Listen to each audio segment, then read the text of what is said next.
Good evening, everyone. It is Tuesday, April 9th. We're here for a work session of the City Council. We're going to begin with public comments on non-agenda items. If any member of the public wishes to speak to the council on an item not on our agenda, go ahead and come forward if you're in the room. All right, seeing none, we're going to close the public comment period and start with our first work session, which is the Northside Tank Activation Plan. Director Webb. Exciting news. Yeah, Mayor, Council, good evening. I know you've all been hearing about North Tank for a long time, many years in the making. Construction is still underway. We should be wrapped up this year. But as we move along, our operational folks are starting to activate portions of the North Tank project. North Tank project is a huge undertaking, 1 million gallon tank, 22,000 linear feet of pipe. It was pretty amazing. Last fall, I went out to the project site with our engineering group, and I was standing at the railroad tracks down by Curtis Street. The tank itself is 3.5 miles away by the way the crow flies, and I was standing on the same project. So pretty amazing project, $21.6 million, a lot of outside funding, grant money, loan money on the project. But tonight is who we have with us that's going to present is Mike Lytle. He's our water treatment plant operations and production administrator. Mike has been with the city for 38 years, knows more about this system than probably all of us put together. He's widely known across the state of Wyoming and probably nationally in his industry. Mike is the guy that makes the water move, right? He treats the water out there, and then also the pumps and wells folks are underneath him. So Mike is here tonight to talk about the activation plan. I think it's timely as we move on. The public is going to see some changes to their water, and Mike's going to talk a little bit about that. And then I'm sure as we move into the capital budget later in the second work session, there's probably going to be more mention of North Tank as we get there. So I'll turn it over to Mike. Thank you, Brooks. Mike, thank you for being here. We're lucky to have you. And the floor is yours whenever you'd like to take it. All right. I think Nancy's going to be, there we go. Honorable Mayor and Council, North Tank is one of the most ambitious projects the city's ever taken on when it comes to the water system. North Tank essentially reverses the flow of water from the south to a north direction to a bidirectional path. This will improve mixing within the distribution system. North Tank also provides a platform for future projects that will accommodate growth and add robustness and resiliency to the water system. Such a significant change to the way the water is delivered will temporarily impact customers as the system adapts to the new patterns. Tonight we'll present some planning that has gone into place to mitigate some of the temporary disruptions that will occur.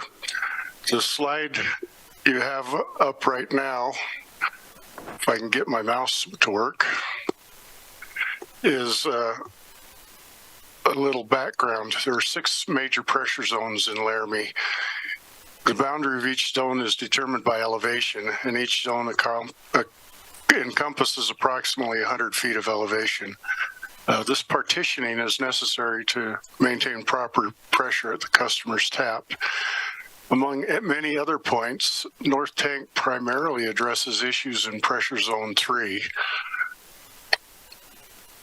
And you can see it, well, I can't, my mouse doesn't point. There we go. Pressure zone 3 right there. Next slide, please. The need for North Tank addresses many shortcomings in the existing water system. It addresses redundancy and resiliency issues that were brought up in the EPA risk and resiliency assessment and allows for emergency response when critical components in the system fail. It addresses some shortfalls in transmission capacity from the south end of town to the north end of town. North Tank adds 1 million gallons of storage for pressure zone 3, which currently doesn't have any storage and uses on-demand pumping. On-demand pumping requires some fairly large pumps, 100 horsepower to be exact, to run nonstop around the clock. North Tank will provide storage to Zone 3 so these pumps can cycle near their most efficient operating flow and save runtime and money and energy. North Tank provides a starting platform for future projects that allows us the opportunity to make critical repairs to our Zone 1 storage tank, which is one of the most critical components in the distribution system. Next slide.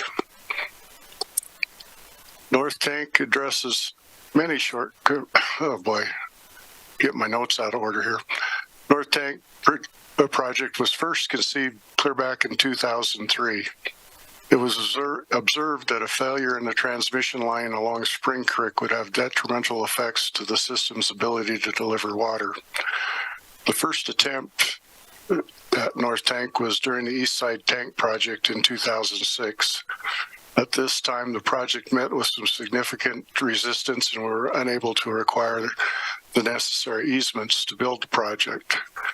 Later, an alternate site was investigated, and it was determined that it did not meet the needs of the development pressure to the north of Laramie. In 2016, several redesigns of the project were evaluated, and the city started the process of acquiring easements for the tank, pump station, and transmission line. And in 2023, construction was started and is currently underway. We expect completion around October of 2024. As you can see, the flow pattern originates on the south side of Laramie and terminates on the north side. This produces a water age that is young on the south, and the oldest water ages are on the north side. Water age is the time the water spends in the system before it's consumed, and managing age is important because water quality deteriorates as it ages. Next slide. With North Tank in place, the flow becomes bidirectional and the water age is improved across the entire system.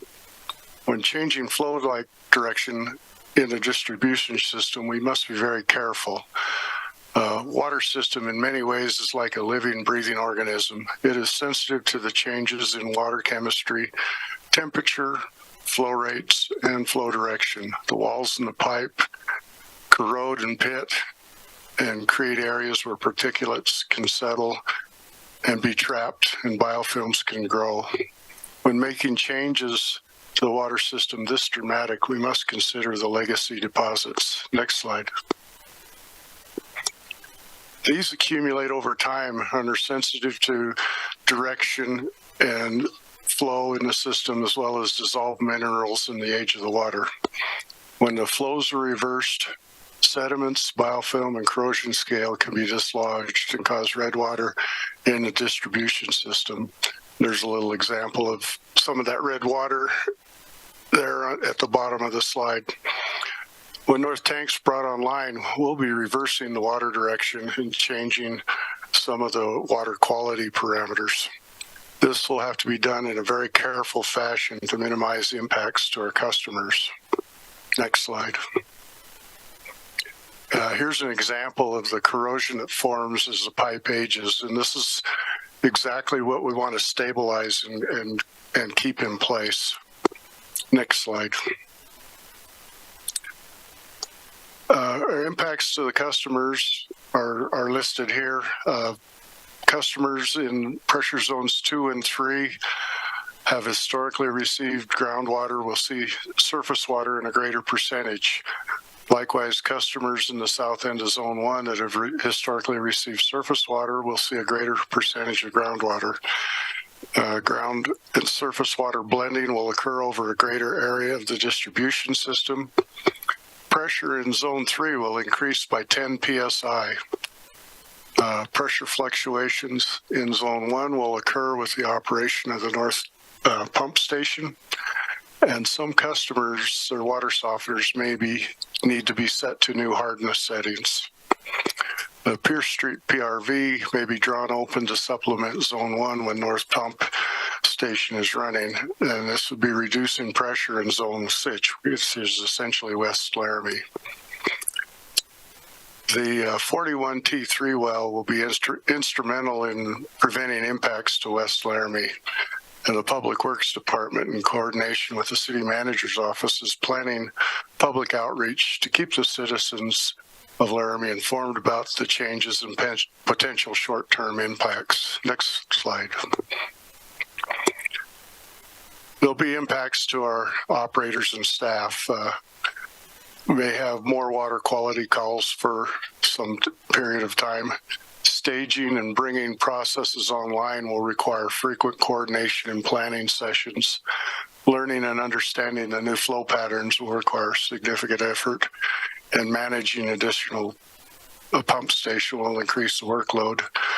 Blending strategies will have to be developed over time, and the startup process could take several years or more to reach it before equilibrium is attained. Additional telemetry will be required at the Pierce Street PRV. We've begun educating the staff about North Tank, and we've already begun transitioning operations to prepare the distribution system for these new flow patterns. Next slide. We're going to start by onboarding the 20-inch pipeline, which supplies the north pump station. The red line in the graphic is the 20-inch transmission line that will deliver water to the North Tank pump station. It will also produce some reverse flows in the north end of 3rd and 4th Streets in Zone 1. This section of the project will have to be brought online very slowly and carefully to prevent large disruptions of accumulated biomass and scales. Next slide. Again, the red line represents the 24-inch transmission line that will connect the pump station to the new North Tank. This will reverse flow in Zone 3, and once again will have to be incremented very slowly and carefully to prevent disruption of scales and accumulated rust and sediments in the transmission line. Next slide.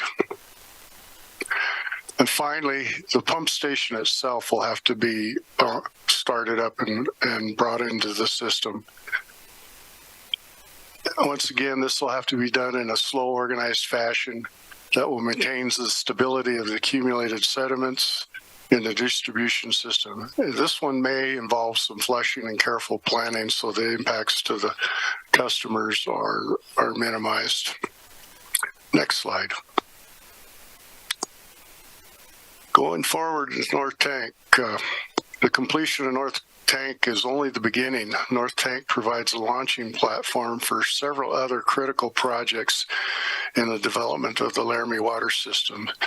These include a 2 million gallon Zone 1 tank, which will allow us to repair the 8.3 million gallon Zone 1 tank that we're currently using, and it's failing. It's got some leaks that are difficult to manage.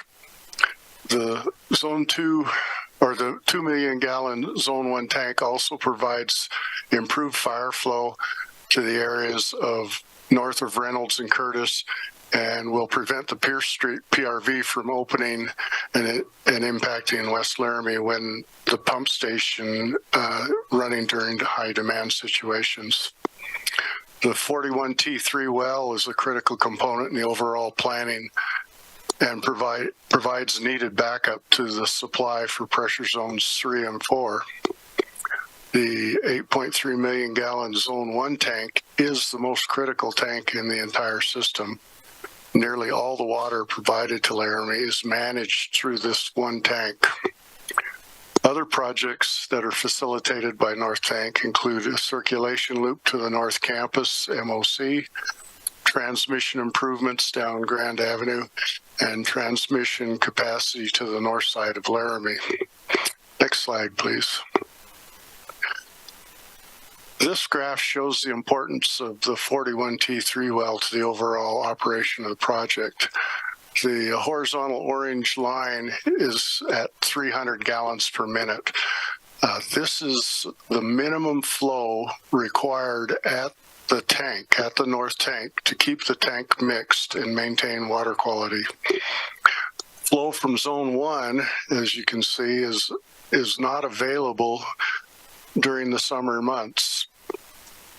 Even with the 41T3, some supplemental water will have to come from West Laramie and the Worcester Drive pump station. This brings up an important point. In the beginning, North Tank will not operate at its full capacity.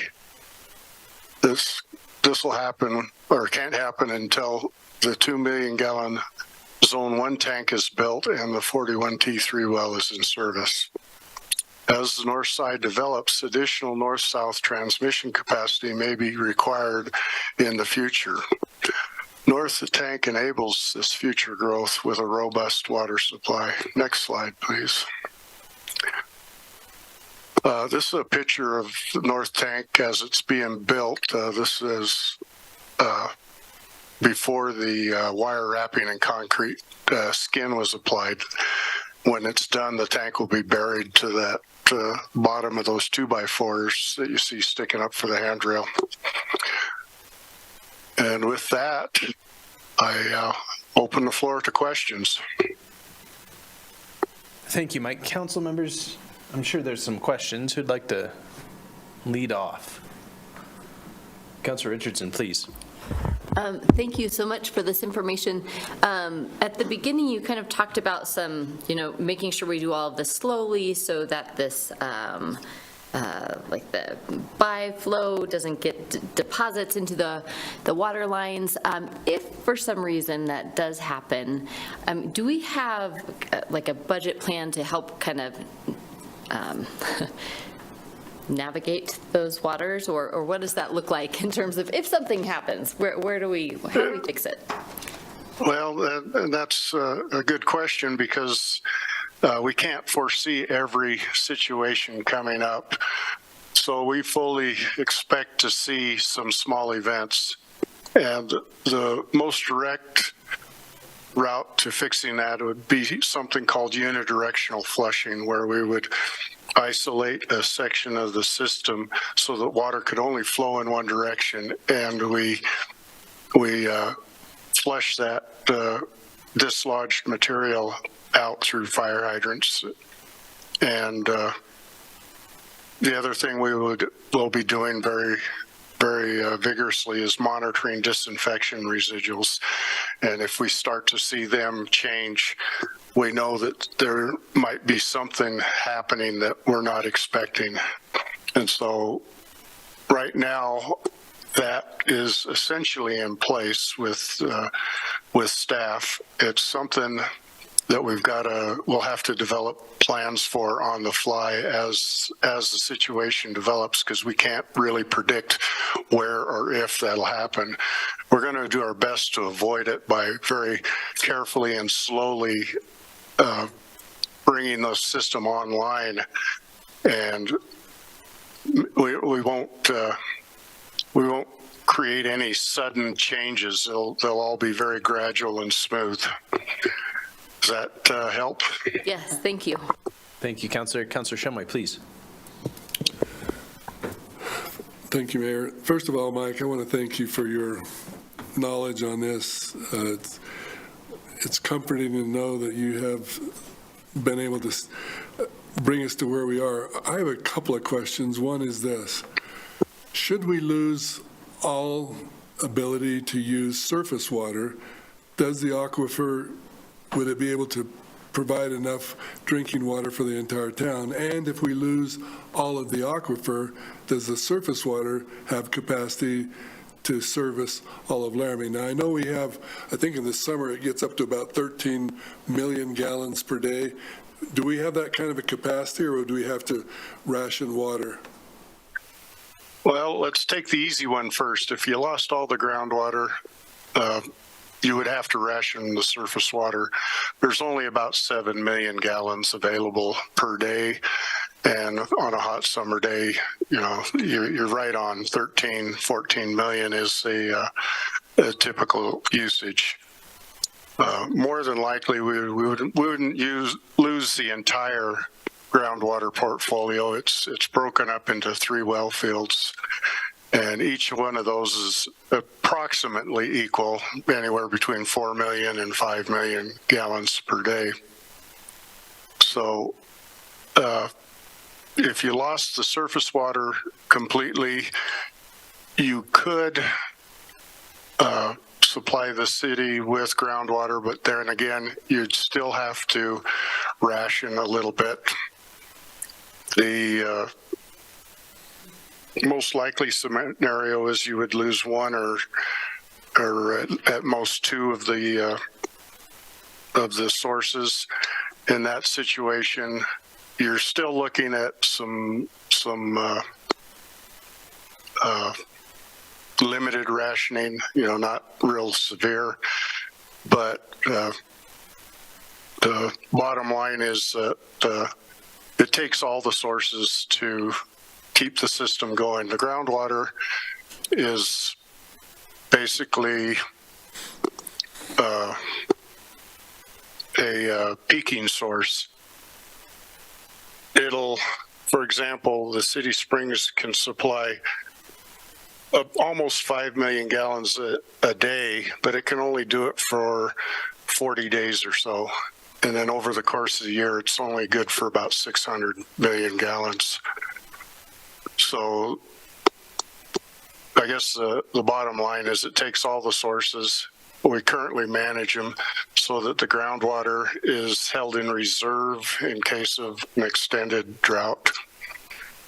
And I guess, has that got your question answered? It does. I have another question, though, if I could, Mayor.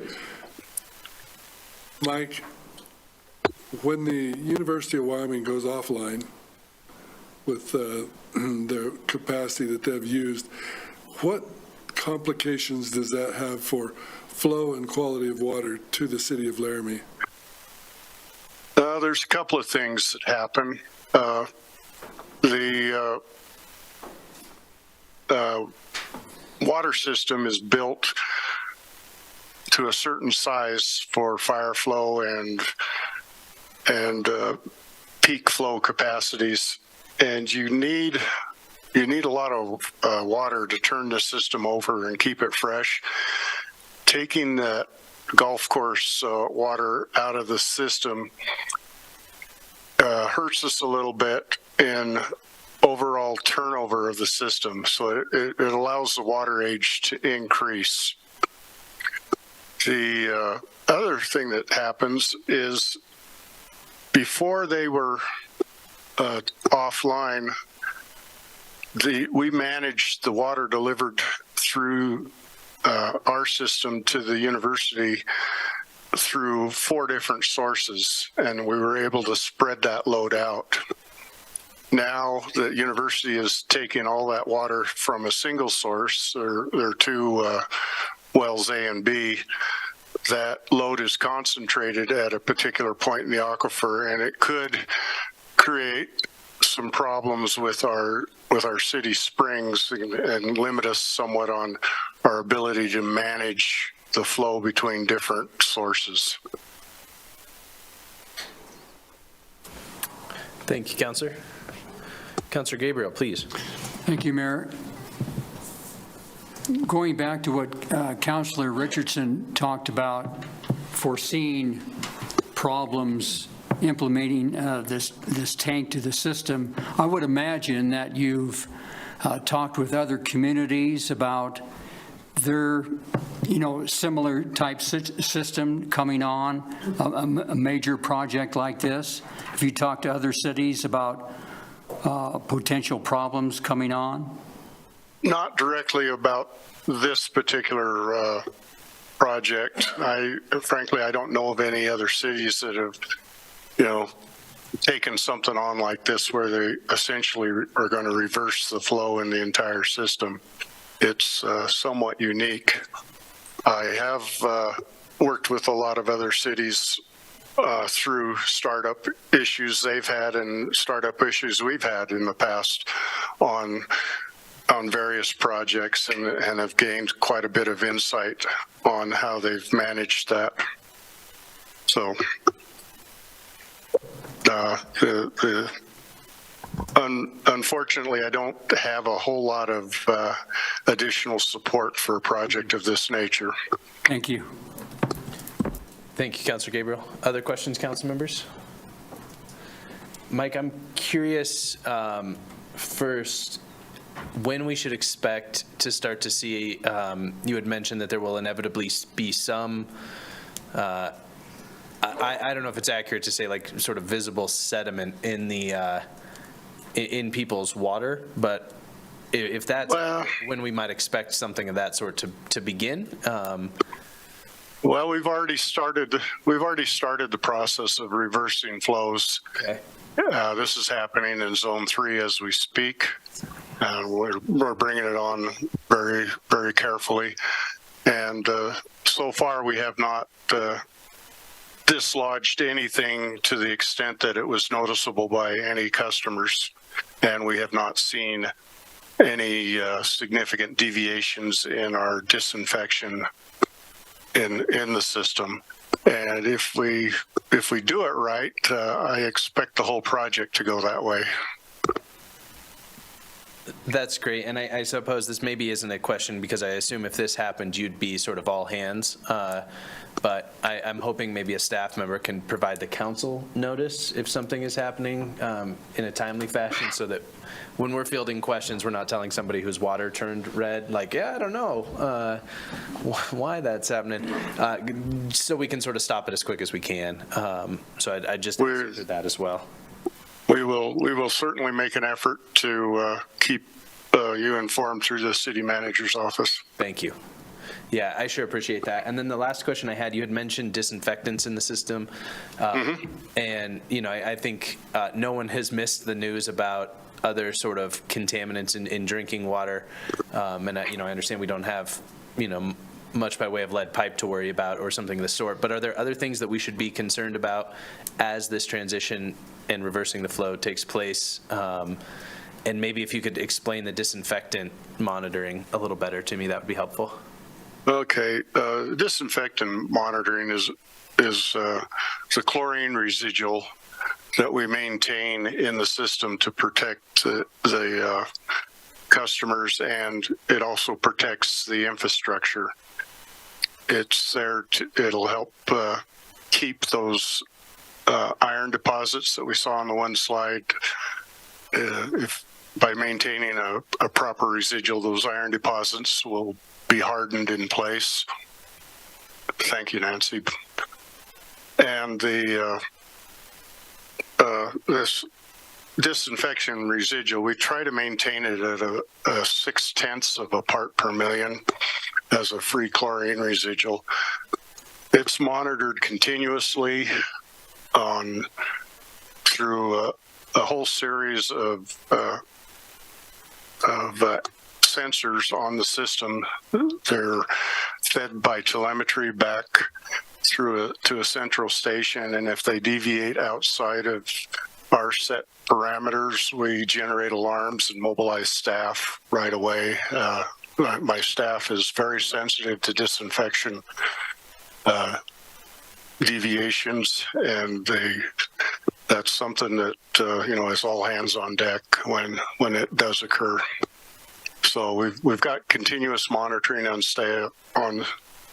online, and we will be taking grab samples around the system to see if anything's going on between monitoring locations. Great. I really appreciate that, Mike. Council members, any other questions? Councilor Richardson, please. Just to follow up, did you say, Mike, that the chlorine residual hardens the iron so that it then doesn't? It keeps it oxidized. Oh, that's cool. Thanks. So that it stays out of solution. The more you know. Any other questions, council members? All right. Well, thank you, Mike. We sure appreciate this this presentation and all the stewardship you have done and continue to do for our water system. Well, thank you. Yeah, it's that unseen thing that people just expect to happen, but it's obvious to us how much work goes into it. I really appreciate that. Sure. Is there anyone else on this work session? Okay. Well, council members, we're going to turn it over to the public real quick. If there's any member of the public that wishes to speak to this work session, now's your chance. Come forward in the room or raise your hand on Zoom. Seeing none, we'll close that. Council members, last chance. Okay. We're going to go ahead and close that work session. Thank you again. And we'll hop into the next one, which is the capital budget. City manager. Good evening, council. Before we get started, let me make sure that you all have your capital plan in front of you, a digital document. I'm going to start out this evening with just a quick overview. And for tonight, so that you know, we will be focusing on public works. You have a second capital budget work session planned on the 23rd of April. On that night, we will look at the other departments. As you can imagine, a big majority of our public work, of our capital and fleet and major equipment investments come through and by the Public Works Department. So that'll be the big piece that we bite off tonight. I also want to let you know on the 23rd, we'll look a little bit more in depth at the finances behind our capital budgeting exercise. So for tonight, I'm going to start on page 6. And I just wanted to provide a brief overview, starting with the capital budgeting timeline, just to sort of give you some perspective on how we arrive at this evening and the document that you're viewing tonight. So from a staff standpoint, staff began preparation of this document in the late fall, in the fourth quarter of the previous calendar year. You'll see that the work of staff concludes in roughly in roughly January. In February, we're putting together this document, and then in March and April, reviewing it with you. I want to point out, though, that this is a lengthy process and a lot of work that the staff go through to prepare the document. Things happen between October and now, right? We get new information, and we gain a different understanding, particularly in January, of where the council would like to go with your council goals. So a couple things I wanted to point out is while that work was occurring beginning in October, we also completed the budget survey and the community survey. So we were able to take into account, as we developed the final budget recommendation, to some degree, the intentions and feedback from our public, and then also your council resolution for goals was adopted in January. And we do attempt to integrate that into this plan and the larger budget. And there's some discussion on the next 3 or 4 pages about that effort, and I won't read to you because I know you can read. I did want to point out, though, at the bottom of page 7, just one thing to kind of frame some of our discussion tonight, and that is your staff use really best practices and techniques that are endorsed by national associations as we look at capital planning through 2028, which is what you see in this document.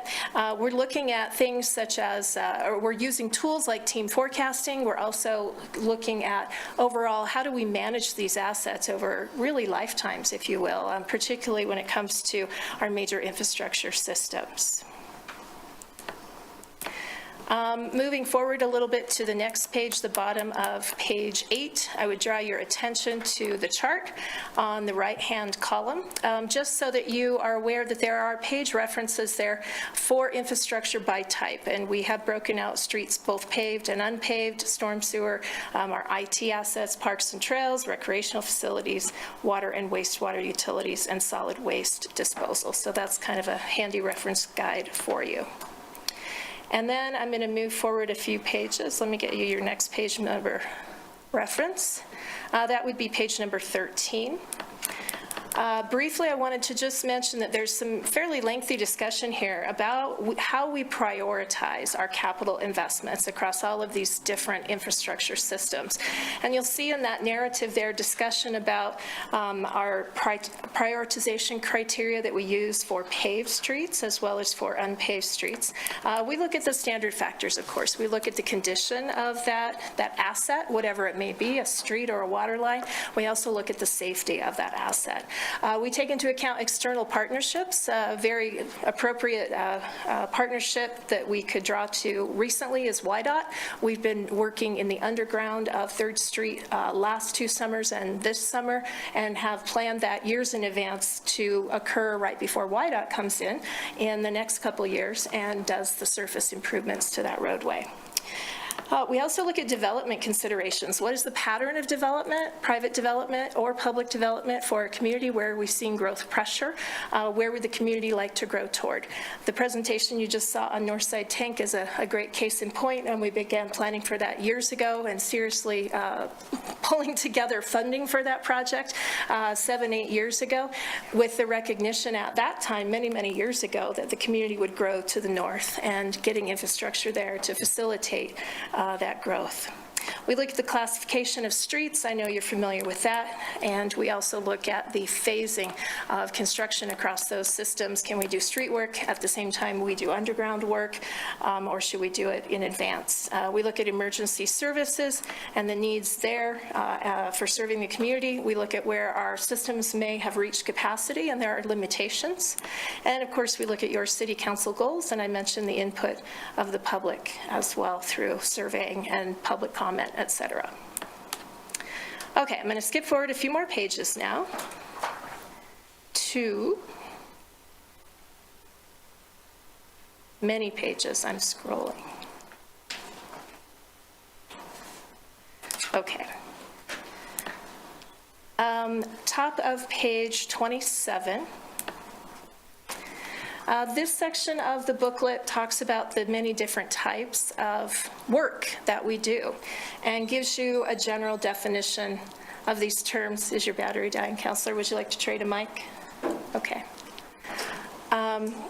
We use these terms pretty liberally, but for purposes of the public and council, we wanted to define them. And we talk about replacement projects, which is really when an asset, whatever it may be, is beyond its useful life and needs to be replaced. Could also be beyond its beyond its technological capacity.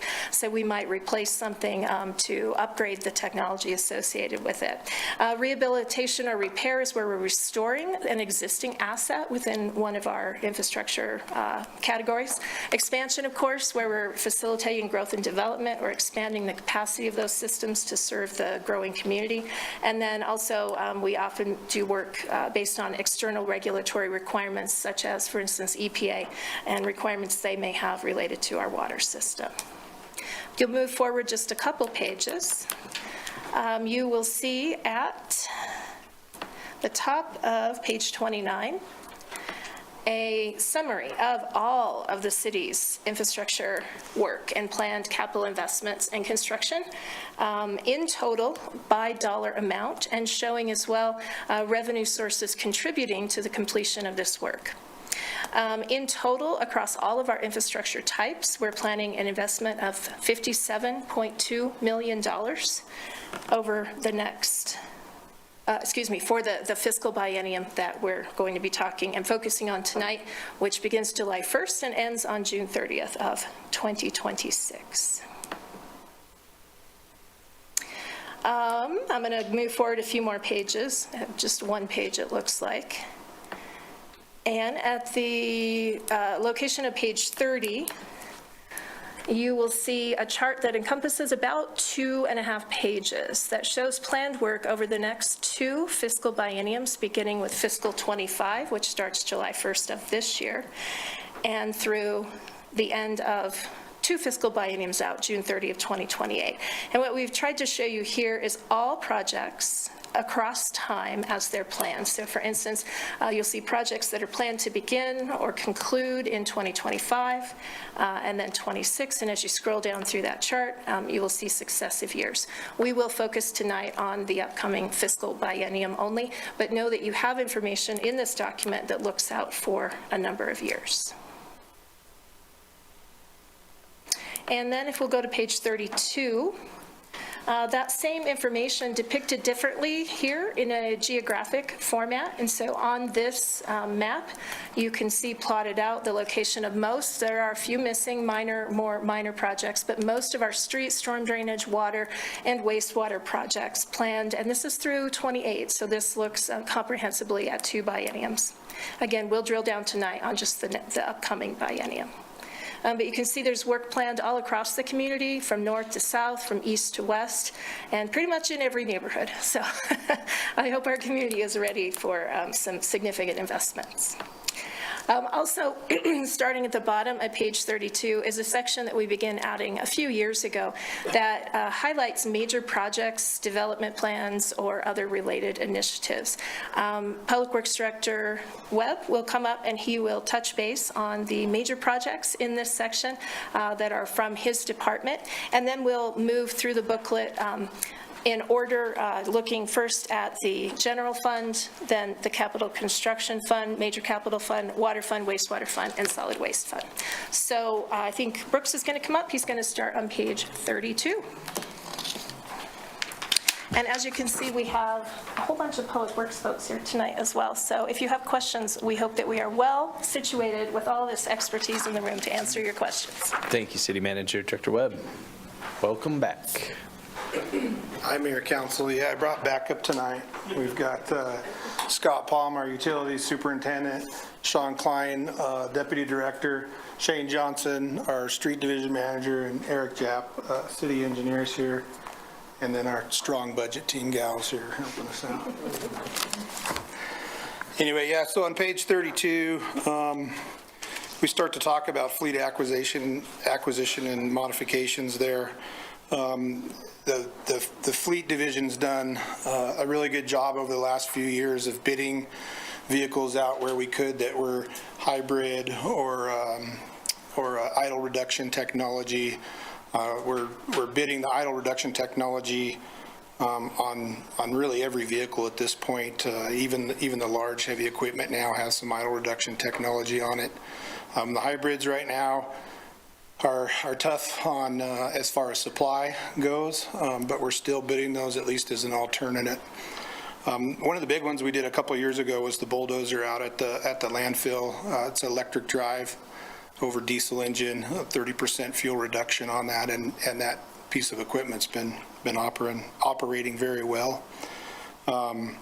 Some of the solar installations, I know there's one at the rec center for Public Works. We did one out the Municipal Operations Center when we built that, and that's been operational. Our bill on our big garage out there has been minimal. It's been really neat. So as we move on to page, where are we going? It's economic development.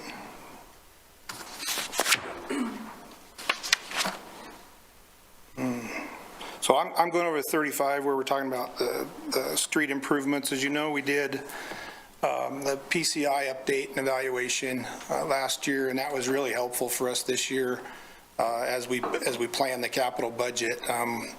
There's some streets we flipped around based on that evaluation, and some methods that we're looking at differently, some more chip seal than we would normally do. The study really talked about preserving that surface as long as you can, and that chip seal is a lower cost to do. You know, when we do a full reconstruction on a street, like a block is like $500,000, right? A mill and overlay is like $200,000, and a chip seal's peanuts compared to that. So when the opportunity arises for a chip seal, that's one of the things we're looking at.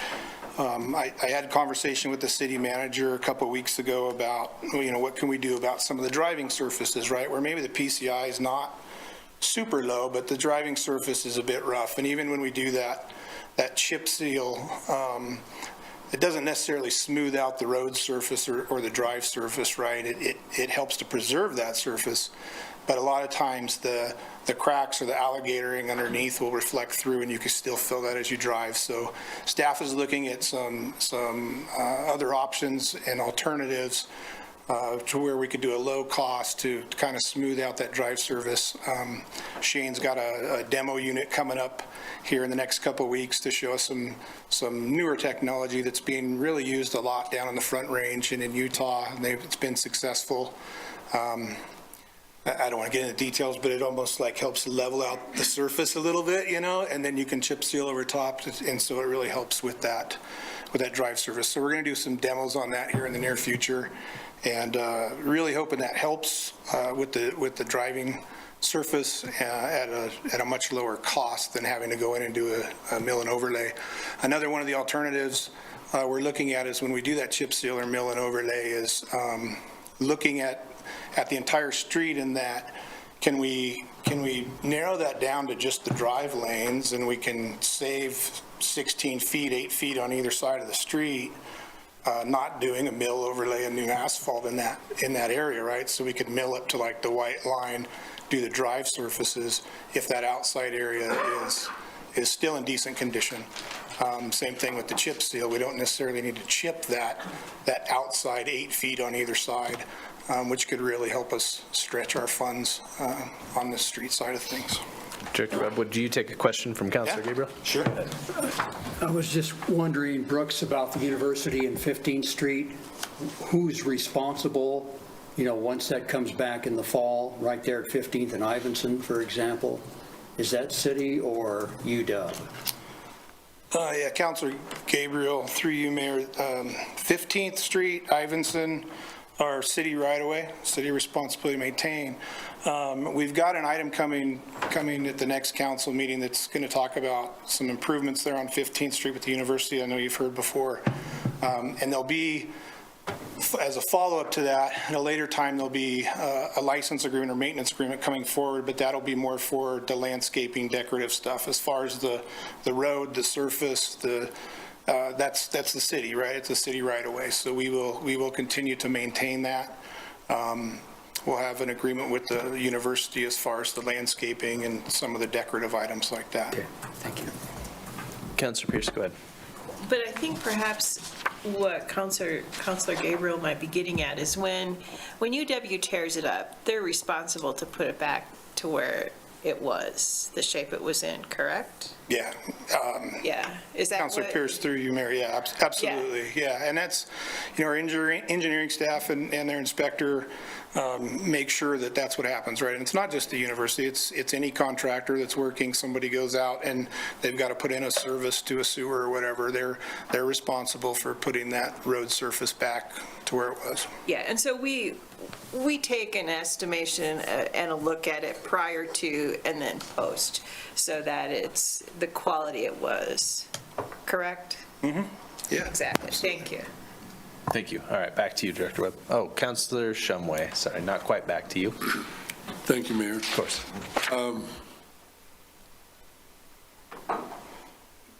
Councilor Pierce indicated that the university would bring back the projects to their, the way they were when they started construction. I hope they don't do that to university.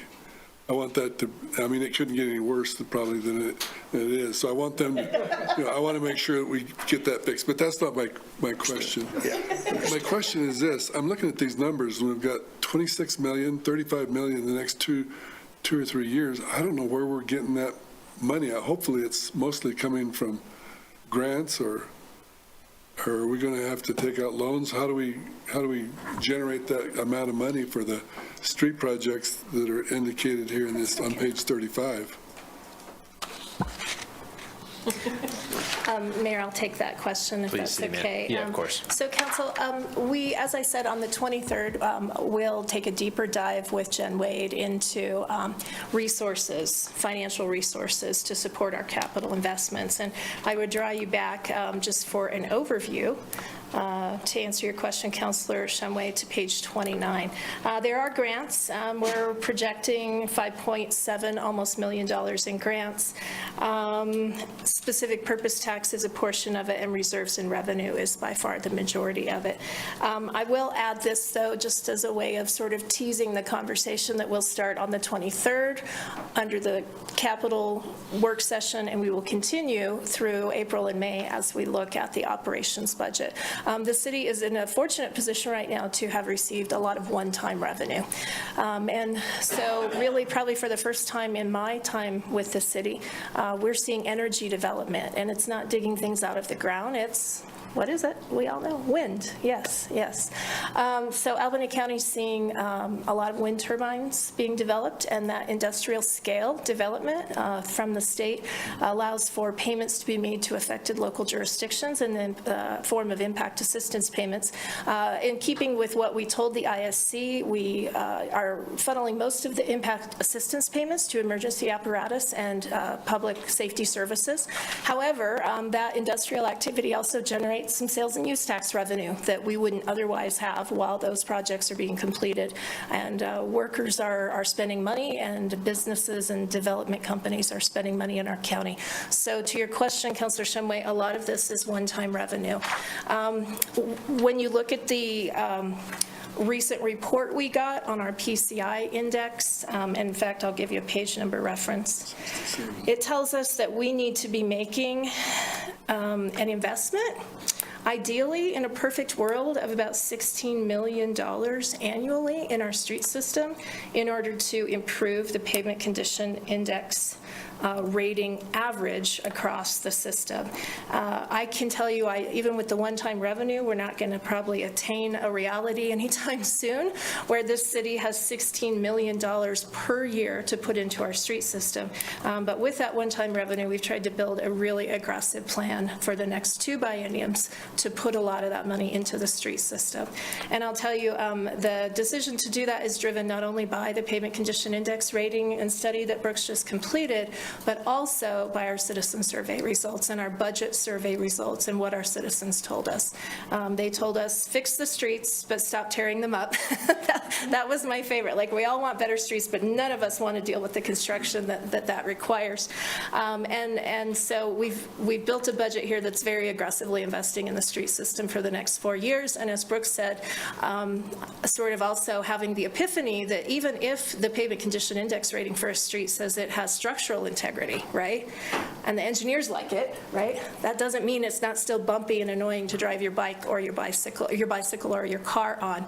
So looking at ways we can maybe, through low-cost options, improve that drive or that ride experience for drivers and bicyclists. So I know that was a long-winded answer, but a lot of that change is driven by our survey results on the citizen survey, but also by the actual physical assessment of the street and their surfaces. Thanks, City Manager. Any other questions? All right, now we're back to you. Okay, Mayor, on page 34, there's a nice write-up about citywide storm drainage improvements.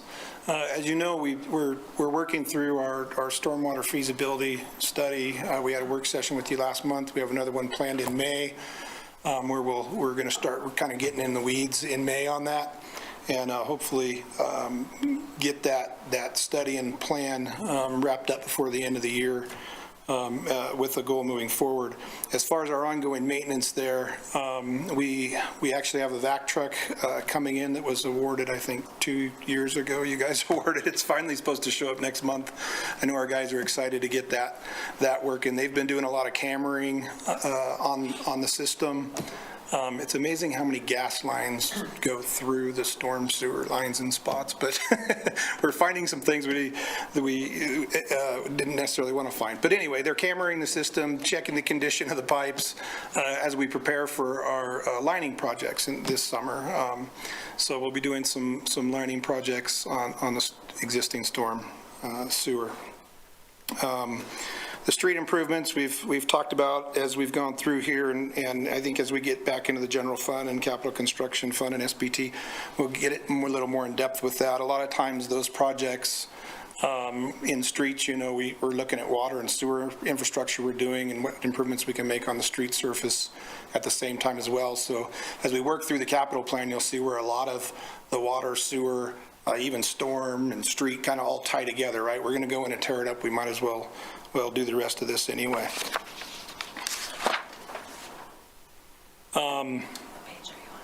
Page 36, the Ivinson Street project. So I think it was last week, council awarded the design for us to move forward with Ivinson, and that's from 6th Street to 15th Street. And the real driver, the thing that started this whole thing was the sanitary sewer there. Is in bad condition, needs to be upsized, needs some corrections in the line. As we looked at that, we all know the street service in that section is bad. There's some stormwater improvements that need to be done in there, and then also some water.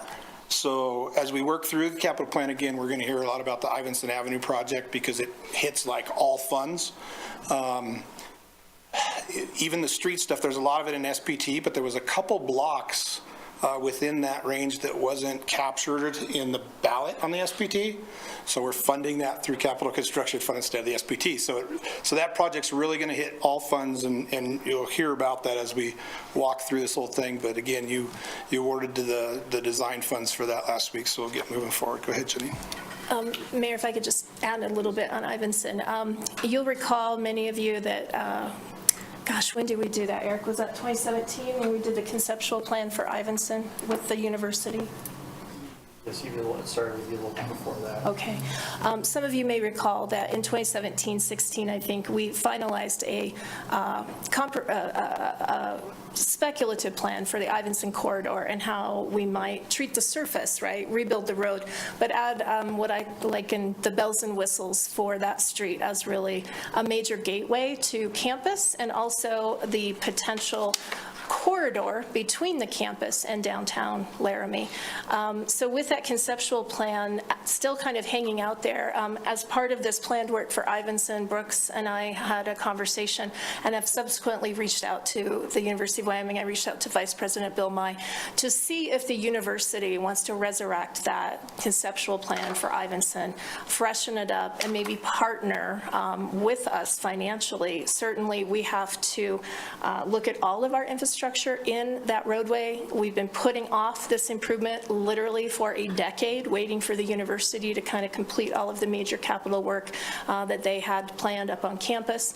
We're in the position to do that, but if we want to proceed forward with some of the additional surface treatments on the roadway, enhanced lighting and all of those kinds of things, we're hoping that the University of Wyoming still shares a vision for making that 9th to 15th piece the first leg of a very impressive corridor that eventually we could expand downtown as that roadway between downtown and the campus. So I don't know where that will go, but we've opened the conversation for what it's worth. Thank you, City Manager. Councilor Richardson, please. Thank you. So if I remember correctly, there was discussion of that being kind of a pedestrian bike sort of thing at one point in time. Is that the same thing, or is this slightly different from that plan?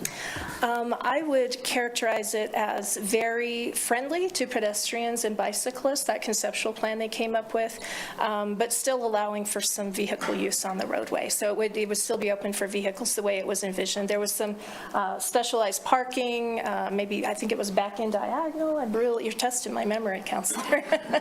But again, really enhanced amenities for pedestrians and bicyclists to move really easily between the campus and downtown. Great, thank you.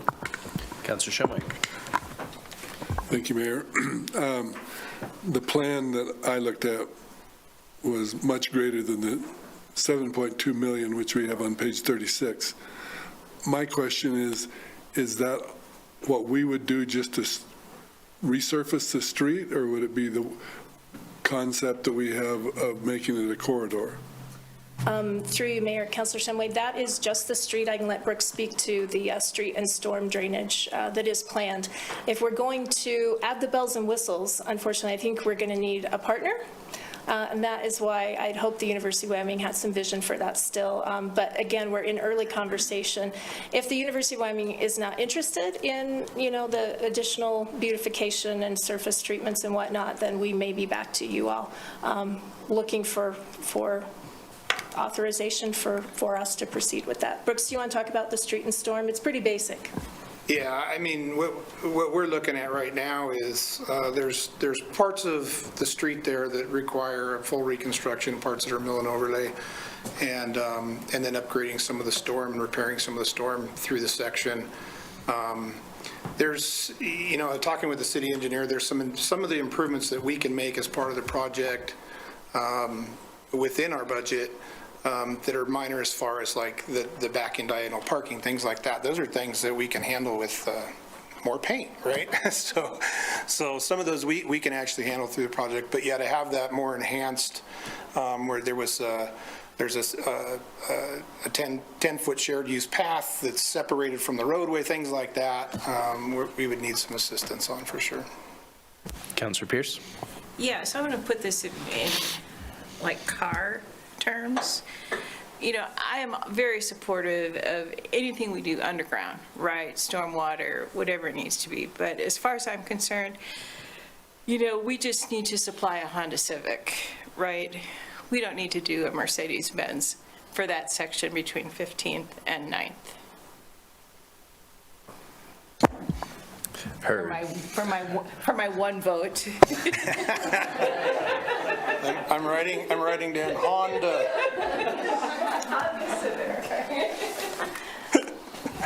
Thank you, Councilor Pierce. Any others? Okay. Just in conclusion, Mayor, to Councilor Pierce's point, I think I'm going to be really candid here.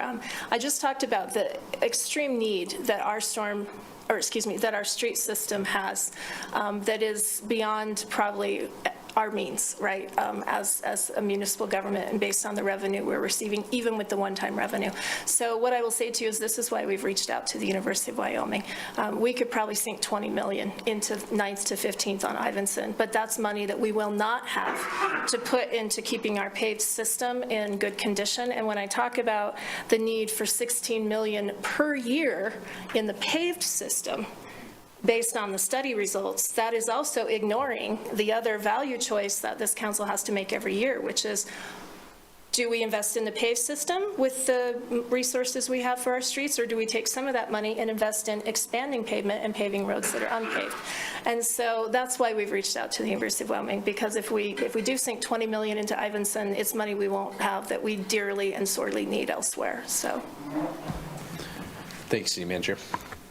All right. Okay. Back on page 36, talking about the North Laramie development. We know there's been a lot of development pressure up there in recent years. We've been priming for it. We've been, it's part of what North Tank project is all about. We've got the north outfall, the sewer line portion is in design. We're in easement negotiations right now.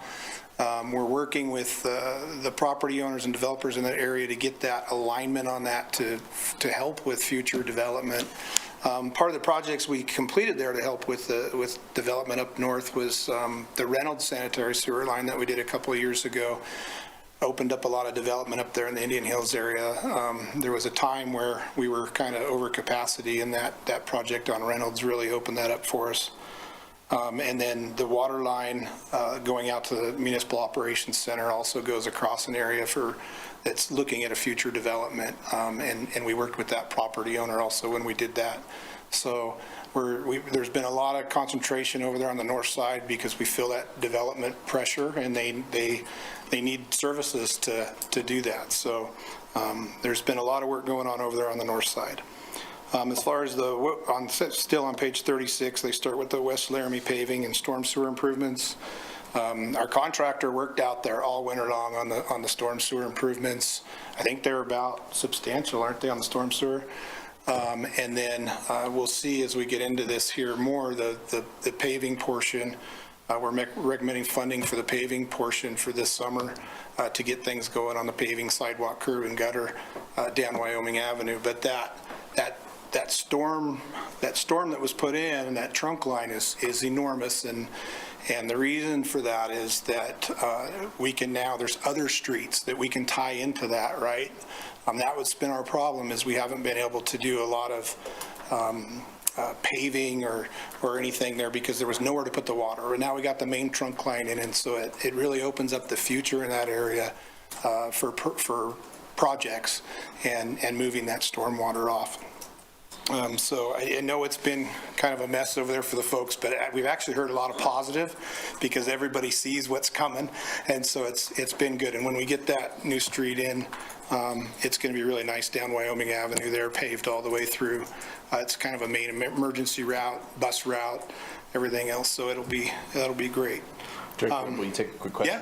Yeah. Councilor. Comment. So I've had many people reach out to me too, and that part of that project goes along my driveway. And I kind of questioned why it was so big, so it's kind of good to hear why. But I've had a lot of positive that we are investing some money over there, so Sure. just wanted to relay that on to you as well. But yeah, thanks for the update though, because I was just like, man, that's kind of big. Why are we putting that over here? Yeah, So well, it's going to collect that whole area, Yeah. right? So, Councilor Richardson. Thank you. So this will just show my ignorance, but, so you put that in, and then can you now start to kind of piece in road by road with that one giant collector? Will it make it, I'm assuming that makes it easier to like kind of puzzle this all together? right. No, that's absolutely correct, Councilor Richardson. As we connect in, that's the main trunk line that takes the water out to the McHugh wetlands for that whole side of town over there. And so, yes, everything will eventually connect in there. Councilor Newman. I did have a question, now that I think about it. What do you guys do with all the gravel and rock that actually make it into that system? Is that what the new vac truck's for? Yeah. Okay. It's all Well, tied together. During construction, the contractor is going to be required to clean it out, obviously, but ongoing, yeah, that'll become part of the street department's maintenance program. They'll roll that into the system, and that'll be part of our routine flushing. Okay. Thank you. Councilors? All right. To you. Okay, page 37, Sea Line. We talked a little bit about it at council last week. The next phase of the Sea Line project is set to begin this summer. It's going to go all the way down 6th Street from Canby to Ivinson. So a large project, sanitary sewer. That future Ivinson project then connects to that line, but that Sea Line is being upsized. It's in poor condition, and that's going to be a big project this summer, but all the way down 6th Street. There's also some water and stuff involved in the project, but the Sea Line is primarily sanitary sewer. So I'm going to skip the parks, guys, here. Where? 41. Okay, do you want to start this one? So council, those were the major projects that we drew out, just, to kind of highlight them. Next, we're going to move to the by fund presentation for Public Works. And so we're starting with the general fund. I think everybody understands our fund budgeting structure. General fund accounts for all of the city sort of normal governmental operations of a city. So in here, we'll be talking about fleet vehicles and equipment. There is a summary on page 41 that you can look at. I told Brooks that he should be available to answer questions on fleet and vehicle acquisitions if you have them. We didn't want to cover every single one of them. There are many, many, many. And then you will see in each of the funds, after the fleet summary, you'll see a major equipment replacement summary. We also do not intend to cover that in detail unless you have questions. That is on page 41 and 2. But where I think Brooks will focus his time is on major capital projects, which begins on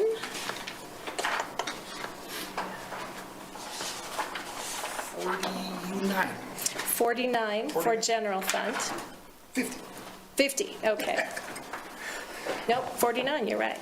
Well, I'm going to 50 because that's where Public Works is. That's right.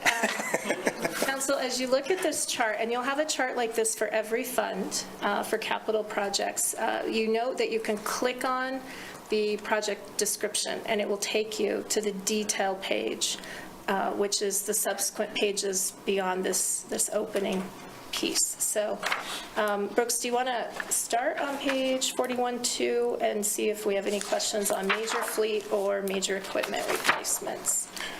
Sure. So as you know, the fleet division is within Public Works, and we work across all departments in the fleet division as far as our fleet folks help with right-sizing vehicles for departments, writing the specifications, putting them out to bid, and then that's when I come here and ask you to order a fire engine, which seems strange that I'm doing that, but, but that's part of our responsibility in Public Works. Our fleet folks also maintain all those vehicles. I mean, from lawnmowers to fire engines to bulldozers, that's what they do. So we literally sit down with each department, go through their needs. In the general fund, it's tough sometimes to prioritize where we need things. Generally is what we're doing now. You'll see 8 police cars. That's what we're shooting for every biennium now. We're asking to do what we did in the last biennium, where we're front loading that all, so you don't see any vehicles in 26, they're all in 25, so that we can get those out to bid. Those lead times have been so long. If we wait till 26, we're not going to see them till 28. So we're asking to bid everything in 25 so that we can get those bids in. One of the big items this year for fire is replacement of engine 3. Those fire trucks are really, really expensive, but they're working on that. For Public Works,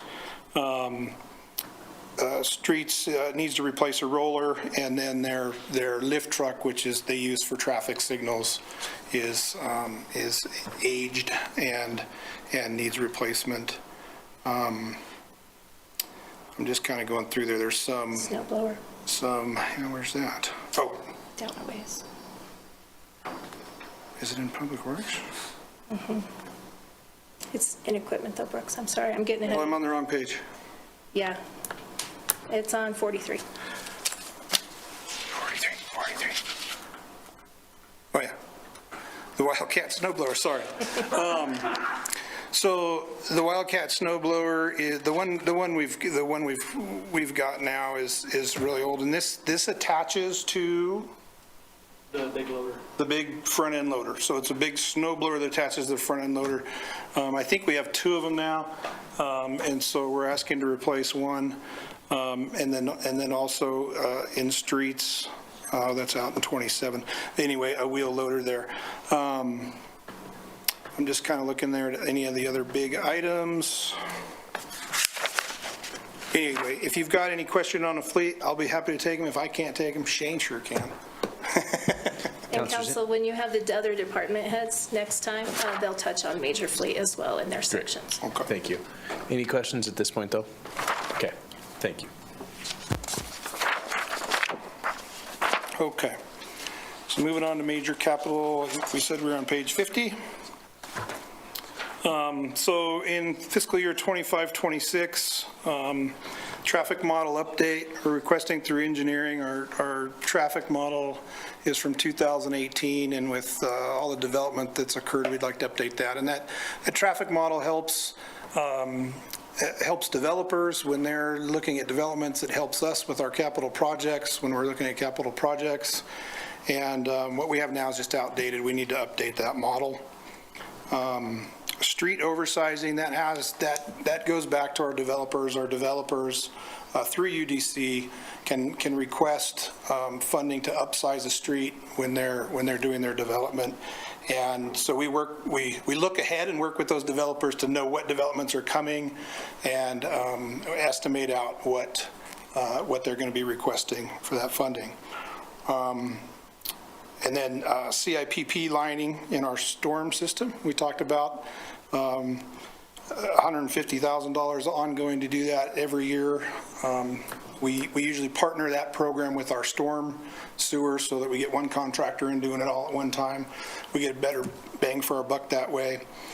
And then also in fiscal year 25, something new we're looking at this year is the concrete grinding. And you'll see that concrete grinding University to Garfield, 1st to 3rd.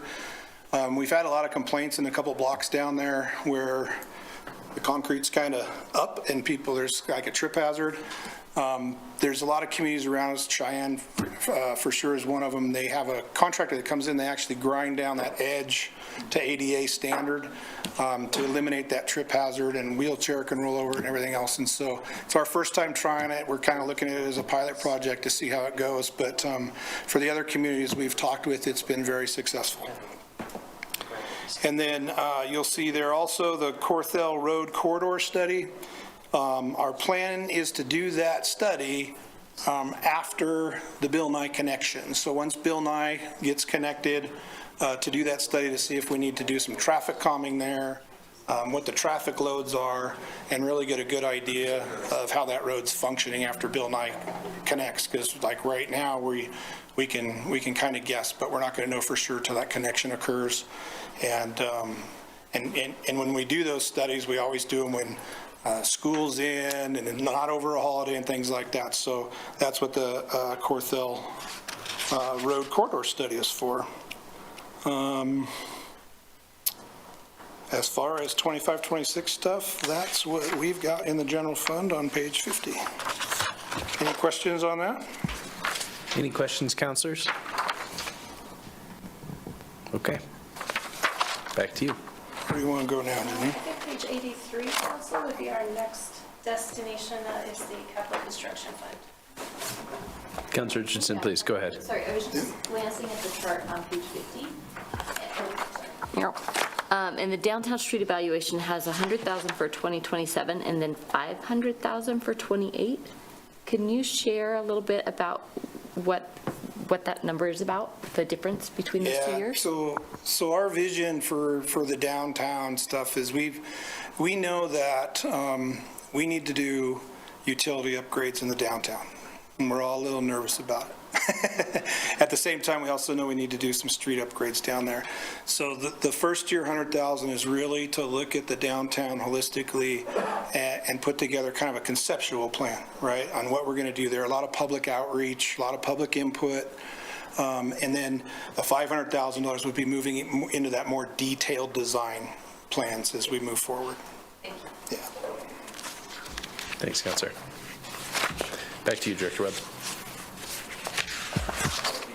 Page 83, Capital Construction Fund. Again, I'm going to focus on public works items for fiscal year 25 and 26. You see there the USAC Street Project, Corthell, Bill Nye. We've been talking about that for years. We've been building up some funding for that. YDOT's, we've been working with YDOT through the whole process. The project is currently slated to begin next year in 2025. We're currently working through some easement stuff for the storm drainage in the area. But that project connects from Boulder and then down to Corthell. And then as we go down to the street reconstruction chip seal, previously we requested about $300,000 a year. We're now requesting $600,000. We got a lot of street chip sealed last year, which is really going to help preserve that surface and extend our PCI out. And so we saw a really good investment in that. That was we got a lot of street done, and it was in like 2 weeks. Man, the contractor knocked it out. So ongoing now, we're requesting $600,000, bump that up. We've got a really good list now through our PCI survey on the roads that can be chip sealed and need to be chip sealed. And so that's what that request is. Concrete improvement plan, that's been kind of an ongoing thing. We use those funds for really to improve the concrete along or next to publicly owned parcels. So take, for example, I think right now we're doing an alley approach, right? So there's no property owner there, so it's our the city's responsibility. We take care of that.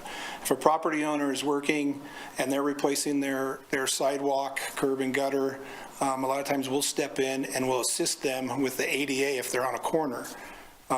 Because that adds expense to the homeowner. In turn, we use the funds for along parks, any city-owned property. And then if we're doing a capital construction on a street and there's a little bit of spot repair in there that maybe we didn't get into the project, we can use those concrete improvement funds for that. We really like to concentrate those funds on ADA improvements where we can, though. The street reconstruction, Pierce-Curtis intersection. So the Pierce-Curtis intersection, over there, it's right by the truck stop, and that intersection is just falling apart, big truck turning movements. So we'll be moving into design on that and looking at a full concrete surface through that intersection. We'll be working with the truck stop there. There's a delayed improvement agreement with them for them to add some portion of street, and so we'll be starting to work with them and see if we can get partnered on them. And we're going to have to get creative over there, because when we do that intersection, they're not going to have access at their current access point. But engineering staff will work with them to get an alternative entrance and exit into their facility.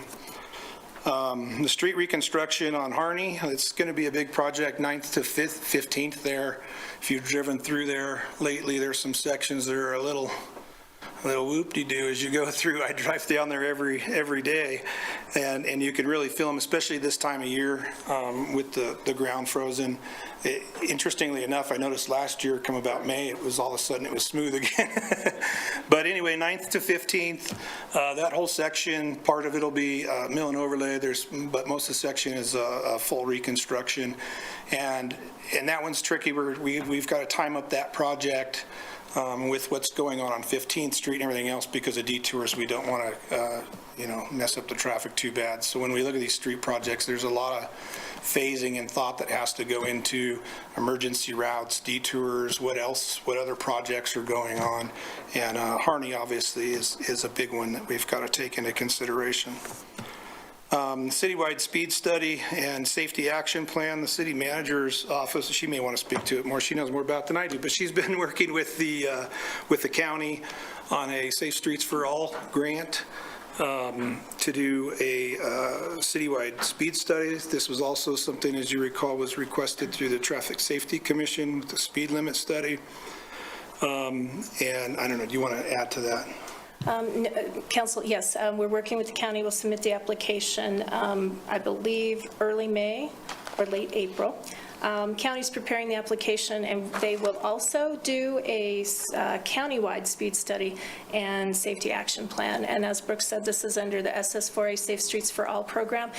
You may have recall I mentioned that program when we were talking about speed limit issues throughout the community, and that we looked at applying to this program last year and learned through our partners at YDOT that we would probably not be able to mount a successful application because we don't have enough serious fatality or serious bodily injury history within the city limits. However, by partnering with the county, we could access these funds, because then we get to take a countywide look, and we do have countywide data showing serious bodily injury and obviously fatality, unfortunately. So anyway, it looks like that may be a way to get to this funding. At this point, the city engineers estimate the cost of this at $800,000, and it would update our speed data, and then also under the federal program, we put in place that safety action plan and could open the door for future construction funding, possibly from the federal government through similar programs. All of this funding is contemplated as grant at this time,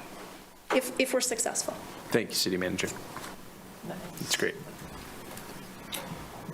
Okay, the next project we show there is the Ivinson Avenue stuff. I told you we were going to talk about it multiple times tonight. So the phase one portion is 6th to 9th, storm sewer and street in there. And then the phase, as we move into phase two, that's 9th to 15th, and that's storm, sewer, street, water, everything. And that phase two also captures, I think, parts of 12th Street and 14th Street between Grant and Ivinson, loop some water in there and take care of the street surface. So as we move through these funds, again, you'll see that Ivinson Avenue cross them all. So that's capital construction. Do you want to jump to SBT, Jenny? I did not intend to. Okay. Sorry, Council, I did not intend to cover the specific purpose tax projects tonight, but if you would like to, we could certainly plan to go through them at your capital work session on the 23rd. And the reason I didn't plan to is because they've been on the ballot, they're well expected, and so if you want us to go over it, we will, or if you just want us to respond to questions, we'll do that. Yeah, I think we can wait, but unless any council members feel strongly. Councilor Pierce, you feeling strong? I just have a question. How in the world did we miss a couple streets when we put that together? That's what I want to know. I have to tell you, I am asking the same question. Like we spent hours and hours, from Public Works to my office to Finance, working with Malia Brown, the attorneys review, everybody reviewed it, and somehow we left out a couple sections. I know. I told the city engineer earlier today, when council asked that question, I would tell him I wasn't the public works director. Right. And you knew you were going to get asked, right? When you said you missed a couple of streets, I'm like, that thing was like a mile and a half Yeah. long, you know? You know what, the good thing and the amazing thing is we've got some amazing staff that are looking at these ahead of time and identifying that, right? And realizing, hey, this wasn't identified and we need to find funding in another location for it. Mayor, I think this is an opportunity for maybe some work with our legislature to rewrite some of the statute around the SPT, because when we learned that from our bond council, that we had to literally list every single street section that was eligible versus just saying any city street, it was just overwhelming. And certainly the statute could make that job a little easier for us next time around if we could change it. Yeah, the other one we didn't list was Bill Nye, by the way. Seriously? Well, those are It lessons. didn't exist. It wasn't there. We'll learn those lessons. That's right.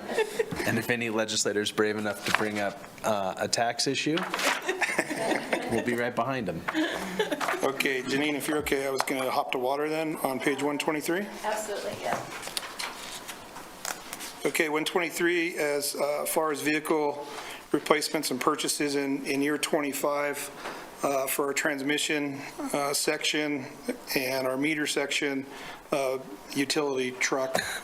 These are the like F-350s you see driving around with all the equipment hanging off of them. So those, a couple there that need to be replaced. 124, water treatment plant in the equipment replacements. They've got out at the water treatment plant, there's a lot of green space. It's beautiful out there. I don't know if you've been out there. They got grass everywhere and trees. Mike does a great job out there. And they've got a mower from 1988 that needs to be replaced. So Mike, we told Mike we would ask if we can get him a new mower out there. So you'll see that in the ask there. The other thing I wanted to highlight was on page 124, down in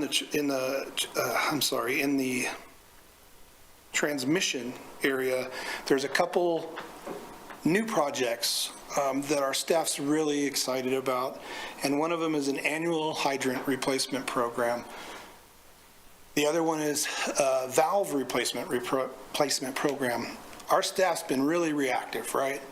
A hydrant breaks, they go out and fix it, and they're at the point now they would like to replace some stuff before it breaks, which is awesome. And so they've identified some funding here for those programs. The annual hydrant replacement program would replace 8 to 10 hydrants per year. We currently have 105 out there right now that we can't get parts for anymore.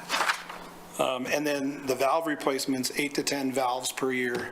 And those valves sometimes are expensive because if you're in a 24-inch line and the crew's got to get in there and dig that up. So I was super excited to see them bring this forward. I know Sean was also. The guys are being really proactive and wanting to get these projects done, and so that they're not being so reactive and that they're getting ahead of the game. So we were really excited about that.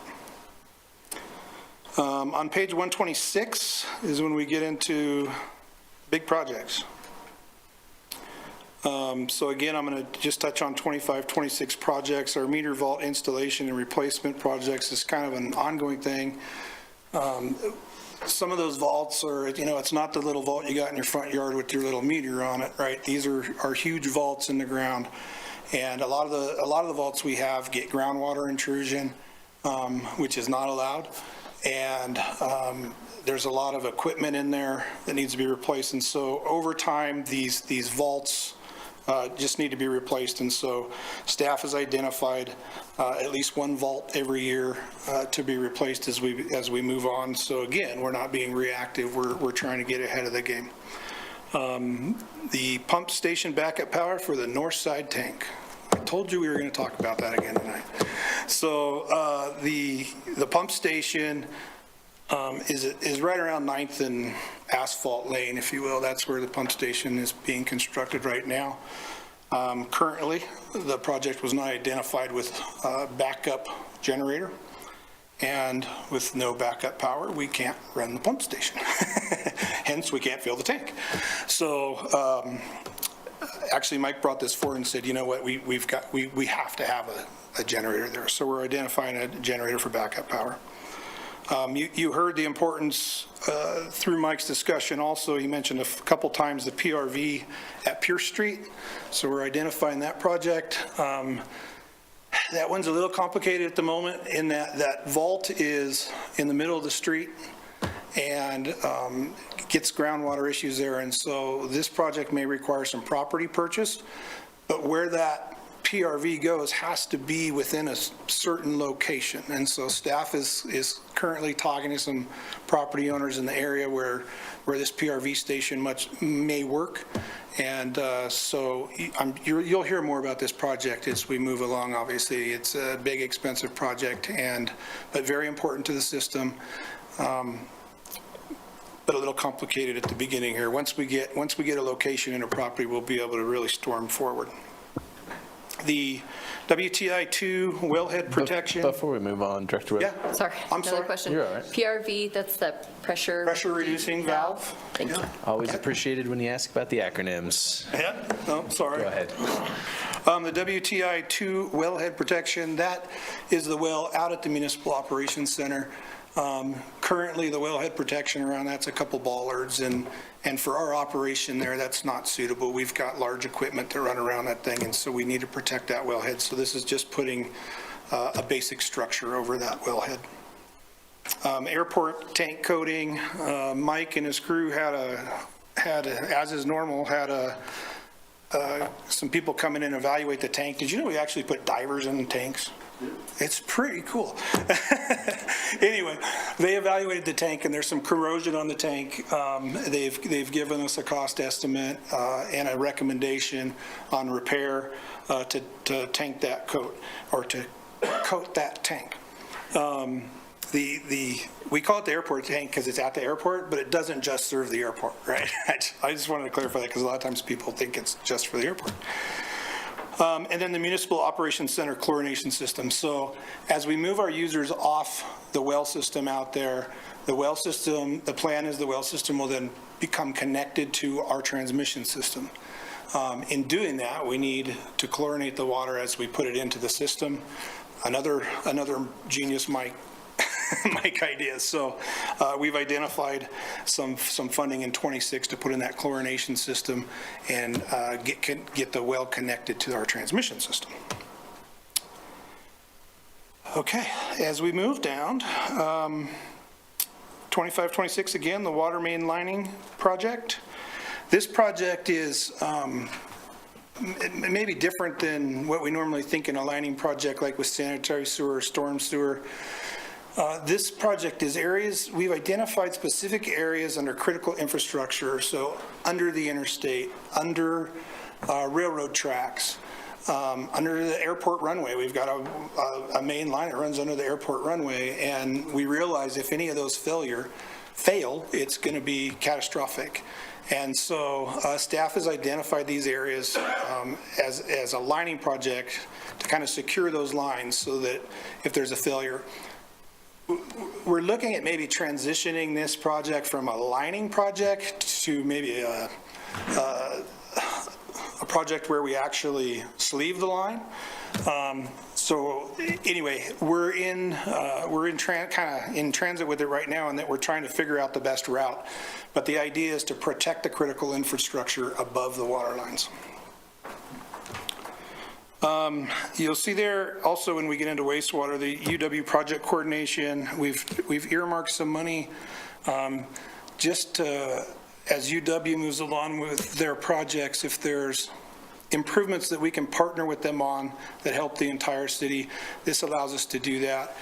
We used some of those funds when they were putting a water line in 15th. We were able to partner with them and do a little upsizing that helps the system overall. And then as we move on into transmission, you'll see a couple alley priority replacements there. Priority replacements are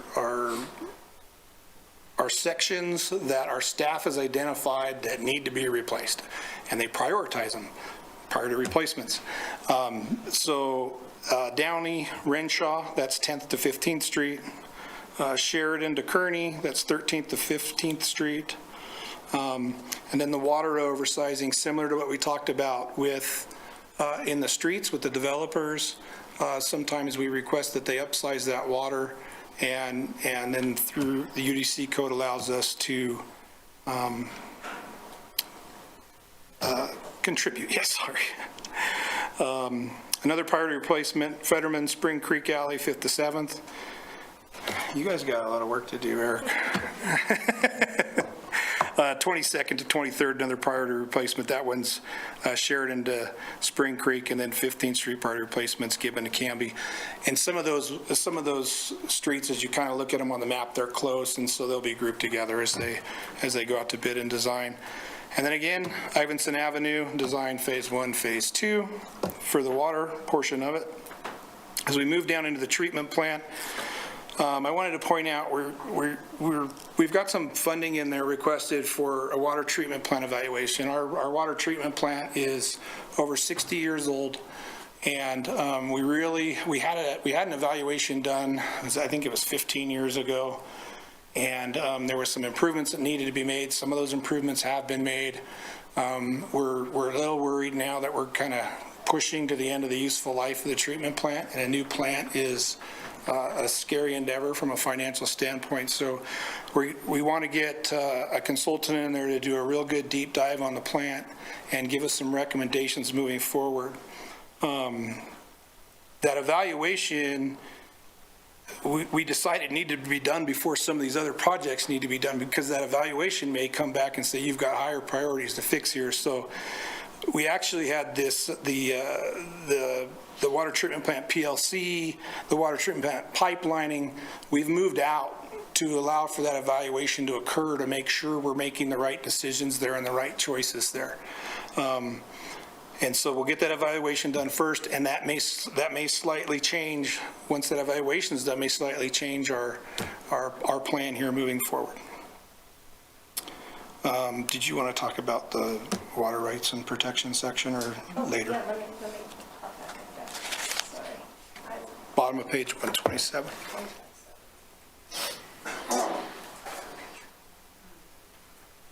I'll let Brooks take a break here.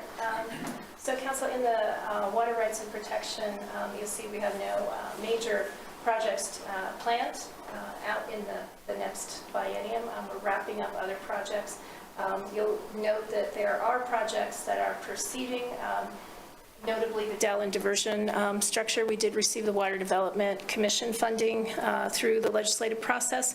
However, we did not receive all of it in grants, so we're going to be looking for some additional funding partners to hopefully make that project as least cost as possible to the city. And Jay's done a great job of identifying other funding partners, NRCS, I believe, being one of those, and we're working with them. On the monitoring well project, there is money being carried forward for the I-80 monitoring wells.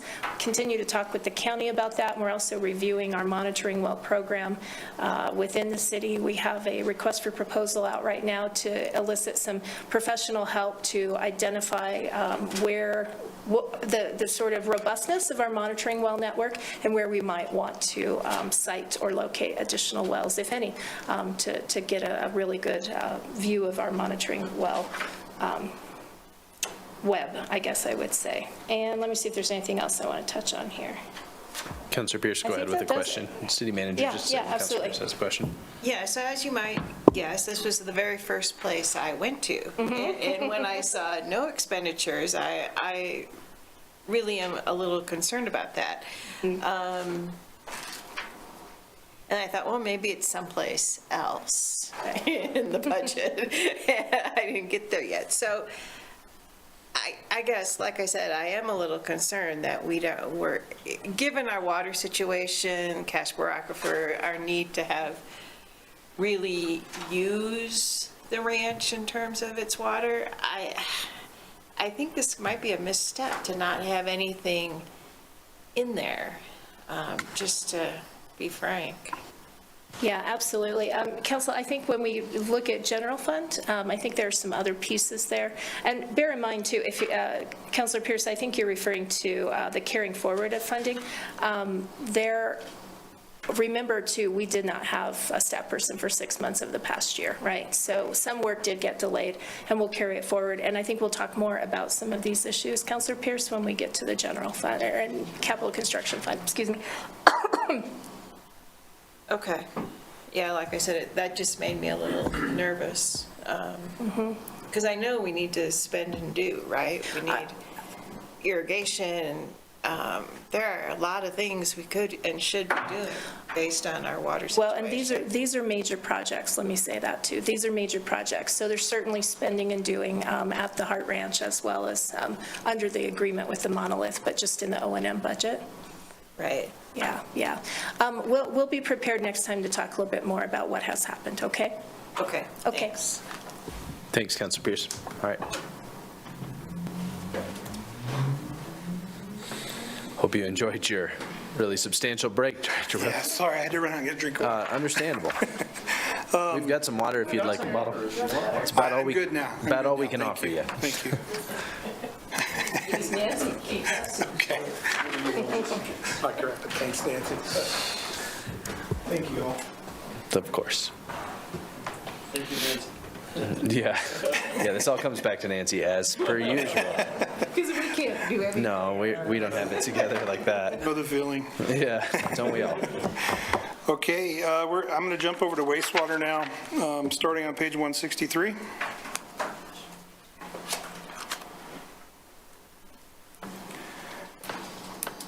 So on page 163, I was surprised to see that the wastewater fund has no vehicles in 25-26, which is fantastic.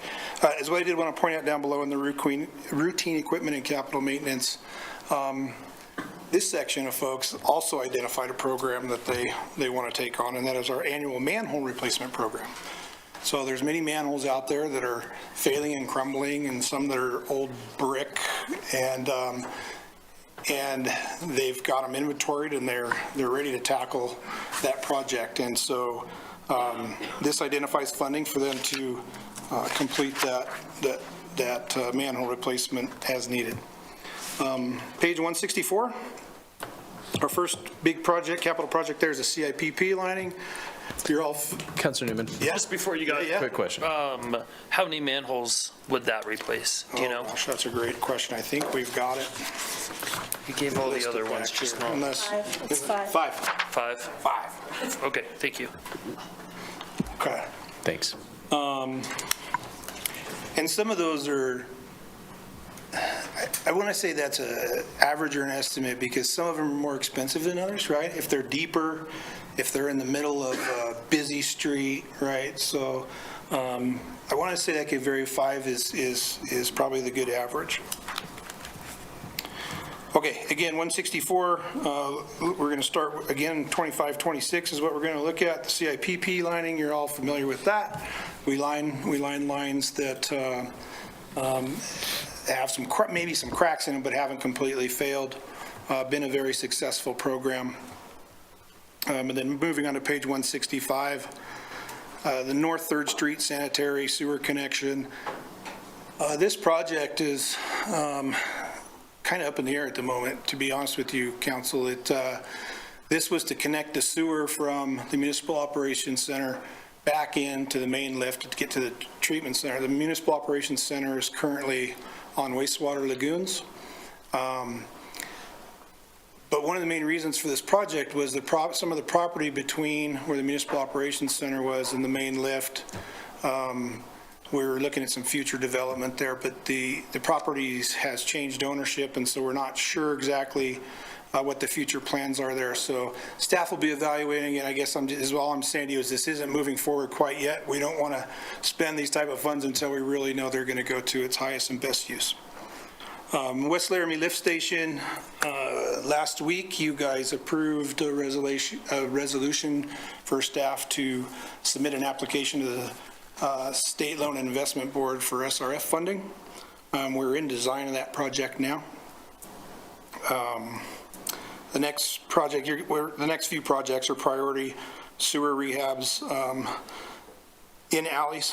22nd to 23rd, Sheridan to Spring Creek is the first one. Priority sewer rehab, Park to Steel, that's between 17th and 19th Street. Priority sewer rehab, 13th to 15th Alley, Sheridan to Kearney. Those priority rehabs are big for our staff because those are the ones that are failing. Those are the ones that are going out and having to maintain. And as we were looking at our capital plan, it seemed like the last couple of years we hadn't done a whole lot of rehabs. I think that's because we were working on some of these big lines, right? The C line and things like that. So we're excited to get back to some extra priority rehabs. The Bill Nye B2 sewer connection. So as Bill Nye gets built out, we've got to bring this sewer that runs down Bill Nye over to the B2 line, which is over by Spring Creek. So this is a connection between the B2 line near Spring Creek and out to Bill Nye, basically right down Corthell Road is what we're looking at right now. The next project is a new project we haven't done before, acoustic sound wave system evaluation. Thank you, technology. So our staff, we've talked before about they go to conferences, they've got to go to trainings to get their certifications, and there was a company there at the trade show portion that does this acoustic sound wave evaluation. And so what they do is they put the sound waves down the sewer line, and it basically comes back to you and says there's a crack at this location, there's a break at this location, there's a failure at this location. We've verified with other communities that this is awesome in that they can do the entire city system in one season, is what I understand. Where when we go out right now and our guys go out with cameras and they're out there, I mean, it could be an all-day process for a block, right? So this really speeds up the process, will really help us identify where there's problems. I'm a little nervous about what we're going to get back, but it'll really help us to really focus on where the problems are. It gives us another prioritization to look at. So we're excited about that project. Priority sewer rehab, Thornburg Alleys. I think it's on the 16th of this month. City engineer will be here. I won't be here, but he'll be presenting to you, requesting approval of a design for the Thornburg Alleys. It's a water and sewer project. And then Ivinson Avenue design and construction. It's there again. Let's see, moving down the list is another priority rehab, 8th to 9th, Lewis to Clark. Councilor Yes, Schindler, sir. please. Thank you, Mayor. Once we do this analysis, are we still going to need to, I think we have something called a PIG that we send down there with cameras, right? We call it a lot of things, but yeah. Okay, but are we going to still need that Yeah. to do spot checks and things like that? Yeah, Councilor Shum, with you, Mayor. Yeah, I mean, this is a kind of a one-time shot, right? So it's going to give us a look, when they run this acoustic sound wave, it's going to give us a look at today. But in 2 months from now, there could be changes. So we will continue with the camera program. But it's going to give us a real good snapshot of what it looks like today. And so we'll know where to focus better, I guess, with the PIG. Thank you, Councilor. All right, Okay. back to you. And then on the treatment plant part of it, the only thing we've got there in 25-26 is a dewatering pump replacement. That's every 10-year replacement on the dewatering pump. That's what I got for wastewater. You want to add anything, Jenny? Yes, please. Mayor and council, so Director Wade is on the Zoom with us, and she, her flight was delayed today, so she may or may not be able to share in this conversation. If we can't have it adequately this evening, we'll pick this back up on the 23rd. But I did want to share with you that as we created this capital plan, at the timeline, I opened up this work session talking about between October and roughly February when we get ready to print. We are understanding better the impact of inflation on these project costs. And so we had a meeting a few weeks ago, sort of coming to terms with and reckoning with the fact that this fund, wastewater, because it is a small fund, we think that the $14.6 million in capital projects that Brooks just reviewed with you for this biennium is going to have to be scaled back. And so we started some conversation a few weeks ago about what that scaling back might look like. We have not arrived at conclusions yet, but the fund likely cannot bear this cost at this time with the rate increases that we forewent over the last 4 years. I know you just implemented a rate increase of 5%, but inflation is really impacting this fund because it's small. So Brooks mentioned the North 3rd Street connection. We will likely delay that project. As he said, the project would have opened up some currently now raw land that is industrial zoned. We thought there was benefit not only for our own municipal operations facility, but also in opening up that land that could be industrial developed. But the university has acquired the land now, and so it seems like less of an economic development imperative, if you will, and certainly the MOC can function with the lagoons the way it is now. So we will likely delay that project. The big project that Brooks covered with you is the lift station, and you'll see that's a $10 million project. It's literally a big lift for this fund to finance that. So just, I guess I would ask Jen if she wants to add anything, if she has a satisfactory connection, but to let you know that we are likely going to be scaling back the $14.6 million that we had recommended to you at the time of publication to a smaller number, and we'll advise you as we make those changes and recommendations going forward. Jen, did you want to add anything? I will. Hello, everyone. I'm going to spare you what I look like because I've been traveling all day and got home, I don't know, maybe half an hour ago. I do plan to go over the financial condition of the wastewater fund in detail at our budget work session, I believe, in May. And so I'll hold my conversation for that time with you. Thank you, Director Wade. Welcome back. Okay. So we'll leave it for a future conversation, but just know that the capital plan as printed for the wastewater fund likely going to be scaled back. Not likely, will be scaled back. I'll just say it. Great. Councilors, you want to take a quick break before we hit the next section? Are we finished up with this section, Director Webb? Yes, Mayor. We just, I've just got solid waste left. Do we just, let's just cruise through. Yeah, never mind. If we're nearing the end, It's a let's do small it. one. It's bitsy. If you don't mind. Okay, page 193. Actually, 192.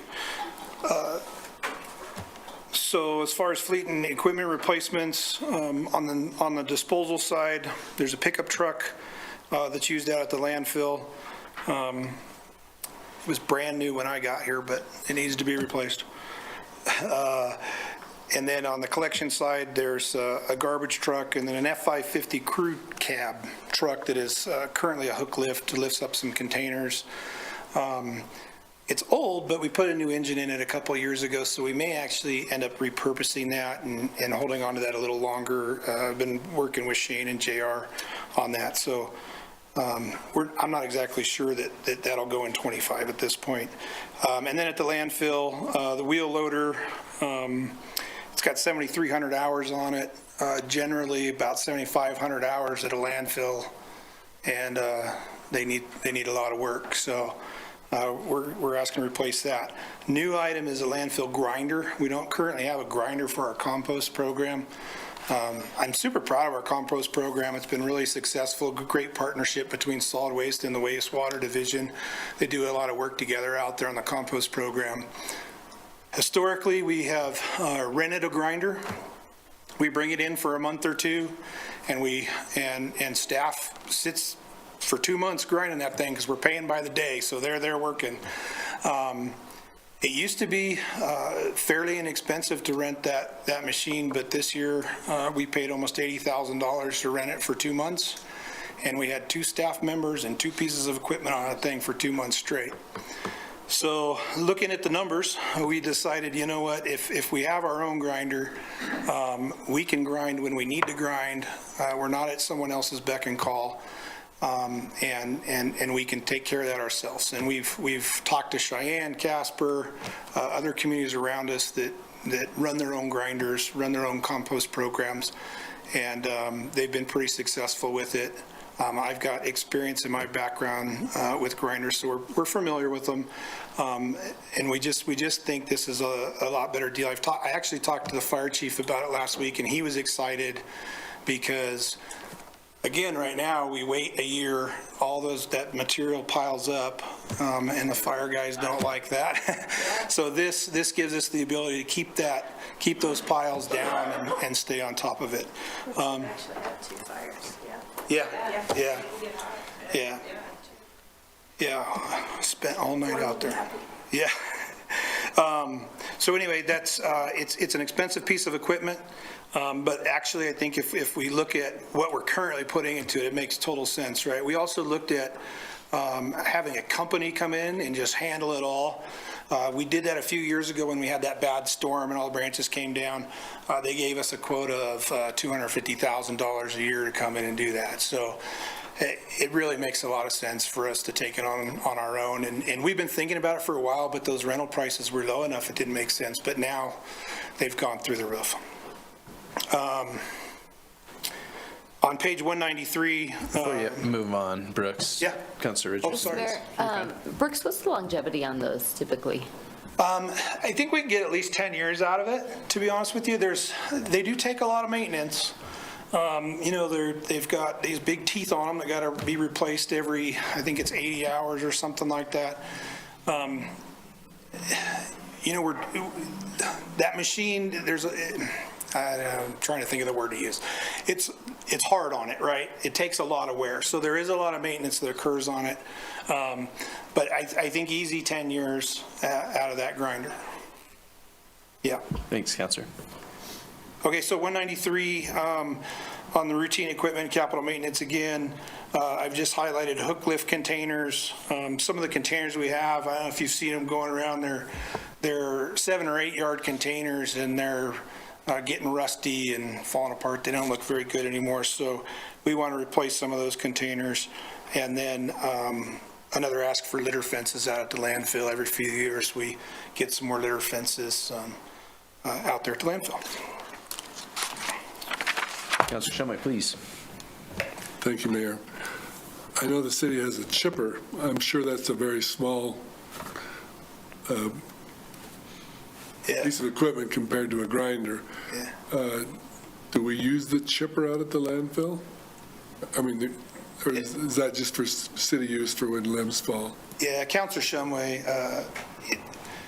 the chipper is more like you'd see maybe in parks, right? They pull it behind a truck, the pickup truck, and throw some little branches in it. The grinder we're looking at is like the size of this room, right? We're dropping stumps in it and half of trees and things like that, right? So yeah, much bigger scale.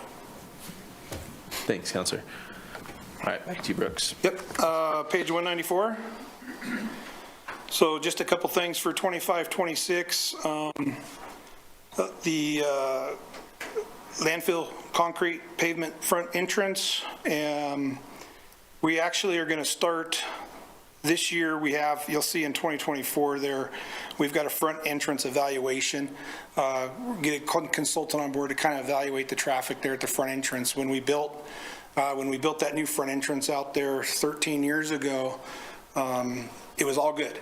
But we've gotten busier, and especially on the weekends, we get traffic that backs up out onto the county road and can cause some safety concerns. So we want to get a consultant on board to look at how we can reconfigure that front entrance, and we have some ideas of our own, but how we can reconfigure that front entrance especially to help provide for the future, because that landfill is going to be there for years and years to come, right? And there is some limited space that we can take an entrance road because of future landfill development.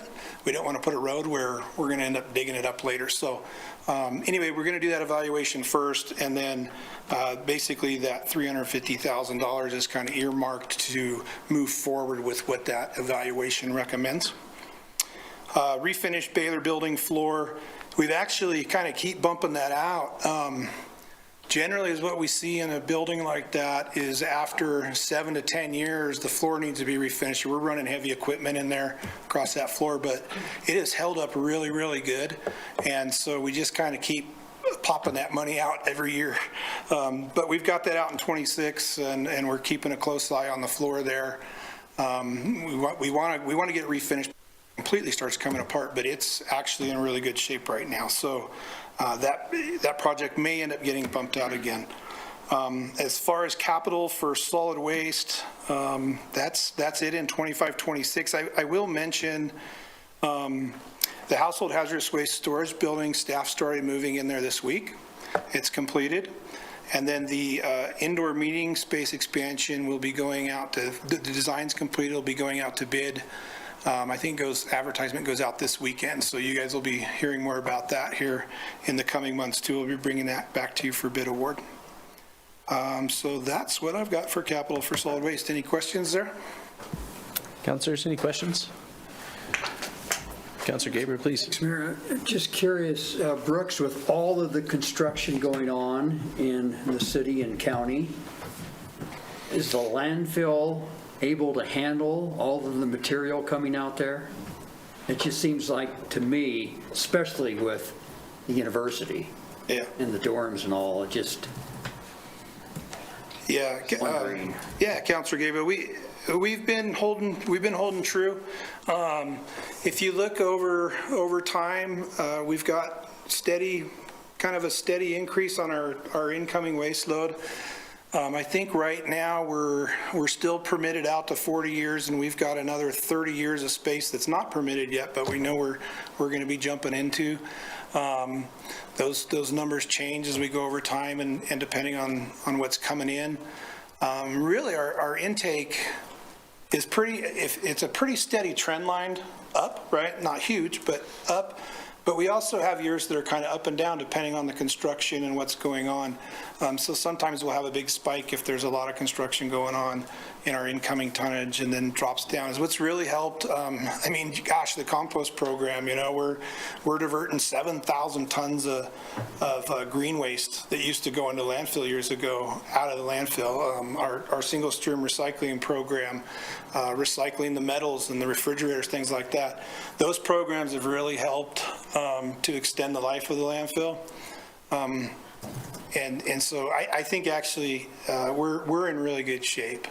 We are going to be moving forward, you'll see next fiscal year, with an updated rate study at the landfill. Last time we did one was in 2016. And so we're going to get a consultant on board and move forward with a rate study to see where we're at and make sure we're good for the future and look at that. But what I've seen on rates across the state, we're very competitive, and we're right in line with where we should be. So I feel really good about the landfill and where it's at right now. Thank you, Councilor. Thanks, Director Webb. Other questions, Council? All right. Thank you for getting us through that. So Council, to wrap up, we'll be back the 23rd. We'll review the rest of the major capital projects, major fleet and equipment replacements with other department heads present. And then we'll move after that into work sessions on your operating and maintenance budget in ensuing weeks. And if I could, just Mayor, if you don't mind, Please. if I could make a little announcement, I thought I would recognize Sean and Scott. So you are aware, I think, Council, that the water folks have been working to inspect every line in this city for the last year, including going into people's homes and looking on the private-facing side past the main. And Sean told me this morning, so we've inspected 9,000 some, and they think soon, today, this week? 842. 842 left. So we went under 1,000. this week, and only 842 left to go. So I just wanted to acknowledge Scott and Sean since they were here, and their crews. What an amazing Yeah, amount that's of work. great. Have you guys had them into your homes? Yeah. Yep. Recently. Yep. Yeah. They were really nice. Yeah. I mean, amazing. Yeah, I thought the same, only I had so much laundry, it was mortifying. I was like, don't look at the laundry. Please don't look, you know, but yeah. You got to imagine that's not the weirdest thing they've seen. So. I think that's probably true. Anyway, I just wanted to they'll have stories recognize their for years. leadership and the crews who've been out doing that. That's just a huge success story. And I'll share with you as well, what we've learned recently is there are cities all across the state who haven't even started. Yeah, so I want to say not only has this department and division created just a huge, or completed a huge body of work, but I'm just stunned at major water systems in this state that have yet to even begin. And in fact, the state has convened an office to try to help municipalities get through it, and Laramie is leading. So good job, guys. You'll be able to seamlessly transition into other folks asking you for help. But City Manager, I appreciate that. Thanks for sharing, and Scott and Sean, thank you for doing that. All right, we will go to the public on this work session. If there's any member of the public wishing to speak to this work session, go ahead and come forward or raise your hand if you are, no attendees on Zoom. All right, come forward if you're in the room. Okay, seeing none, we will close that work session. Thank you all for being here. Really appreciate it. Thanks. All right, council, just so I know whether we should take a quick break or not, does anybody have long comments or updates this evening? Okay, we're going to keep moving then. Some is fine. Yeah, just making sure nobody has something lengthy. I appreciate that, though. All right. We're going to move then to the council updates and comments, and I'm going to start with the Zoom folks. Oh, lost one. Councillor O'Doherty, any updates for you? Yeah, can you hear me? Yeah, you're quiet, but we can hear you just fine. Okay, I'll try talking into this microphone. Loud and clear. Okay, so the Environmental Advisory Committee has recommended approval of the emissions plan that Corinne Cheska's worked on, and I would encourage you to, we have a lot of homework for next work for the 23rd because we're doing budget and that, but Corinne is graduating soon, and so it was important to have the meeting so that we can vote on that emissions plan that'll be presented on the 23rd. So I encourage you all to read it ahead of time. Thank you. That's all I have. Thank you, Councillor Doherty. And just by way of a really direct note, there will be a special meeting that night as well to take that vote on the emissions plan. All right. All right, Councillor Shumway. Thank you, Your Honor. A couple of meetings I attended. One was the Youth Advisory Council, which met to coordinate their activities with the Laramie Youth Council, and that was a very productive meeting. We're trying to coordinate that as we move forward. The Laramie Youth Council met this week at the downtown clinic, and then we met back here at City Hall to talk about the future of the Laramie Youth Council. Our campaign will begin the middle of this month to go out and try to recruit somewhere between 10 to 15 new council members for the Laramie Youth Council. That's all the committees I have to report on. Thank you, Councillor Shumway. Councillor Pierce. Yeah, thank you, Mayor. As some of you know, I'm part of the, or attending for Councillor Somerville, I think, Councillor Somerville for our Urban Renewal Agency group. And I just started, I think I've only been at a couple meetings, and so I had the chair, Fred Schmeckel, just give me an update on some of the stuff that's occurred. So I'm just going to basically read really quickly what he sent to me, and he's kind of wordy. So anyway, they've formed and they have officers. So Fred's the chair, Lisa Rich is the vice chair, Abe Lutner is the secretary, Devonna Douglas is the treasurer, and John Freeman he's just a member. They completed agency training with city staff, and Mark Christensen, urban planner from Ayers and Associates. They established subcommittees and the scope of the work. They have increased the frequency of their meetings and will be discussing their goals in April. And they worked, when I went maybe a week or two ago, they're working really hard on establishing some goals. And good thing, because Todd's here, he's the liaison, so he might be able to help me out if I screw this up. But they worked on RFP for the 4th Street project, and I think that process closes here really soon. And so might have some exciting things coming in that area. And let's see. Okay, I think that'll do it. And Todd, is there anything else? Do you think I'm good here for this update? I think so. Maybe you might want to add a little bit. We just haven't had an update in a long time. Yeah, it's appreciated. Yeah, Thank and you, Councilor so, Pierce. I think the one piece that's not on there is they've also approved the pre-application for tax increment financing projects and released that onto the city's website. So that's the most important. We are open and ready for business. That's great. And so people can use that application to apply for their project if they had one, correct? That's great. yeah, so things are Big moving deal. along. Yeah. Just finally an update, I guess. Yeah, it's very appreciated. So in terms of the Ranch Committee, we're getting together to do some forward-looking planning. All the members had to submit their, what do we call it, goals for moving forward. I think today was the last day. We got a reminder from Cindy for that, and so I think we meet next week or the next week soon. And that's it for me. Great. Thank you, Councilor Pierce. I don't have much by way of updates this week, but I'll have Civil Service and the Airport Board, which I also had picked up for Councilor Somerville. They both meet tomorrow, so I'll have more to update you all on soon.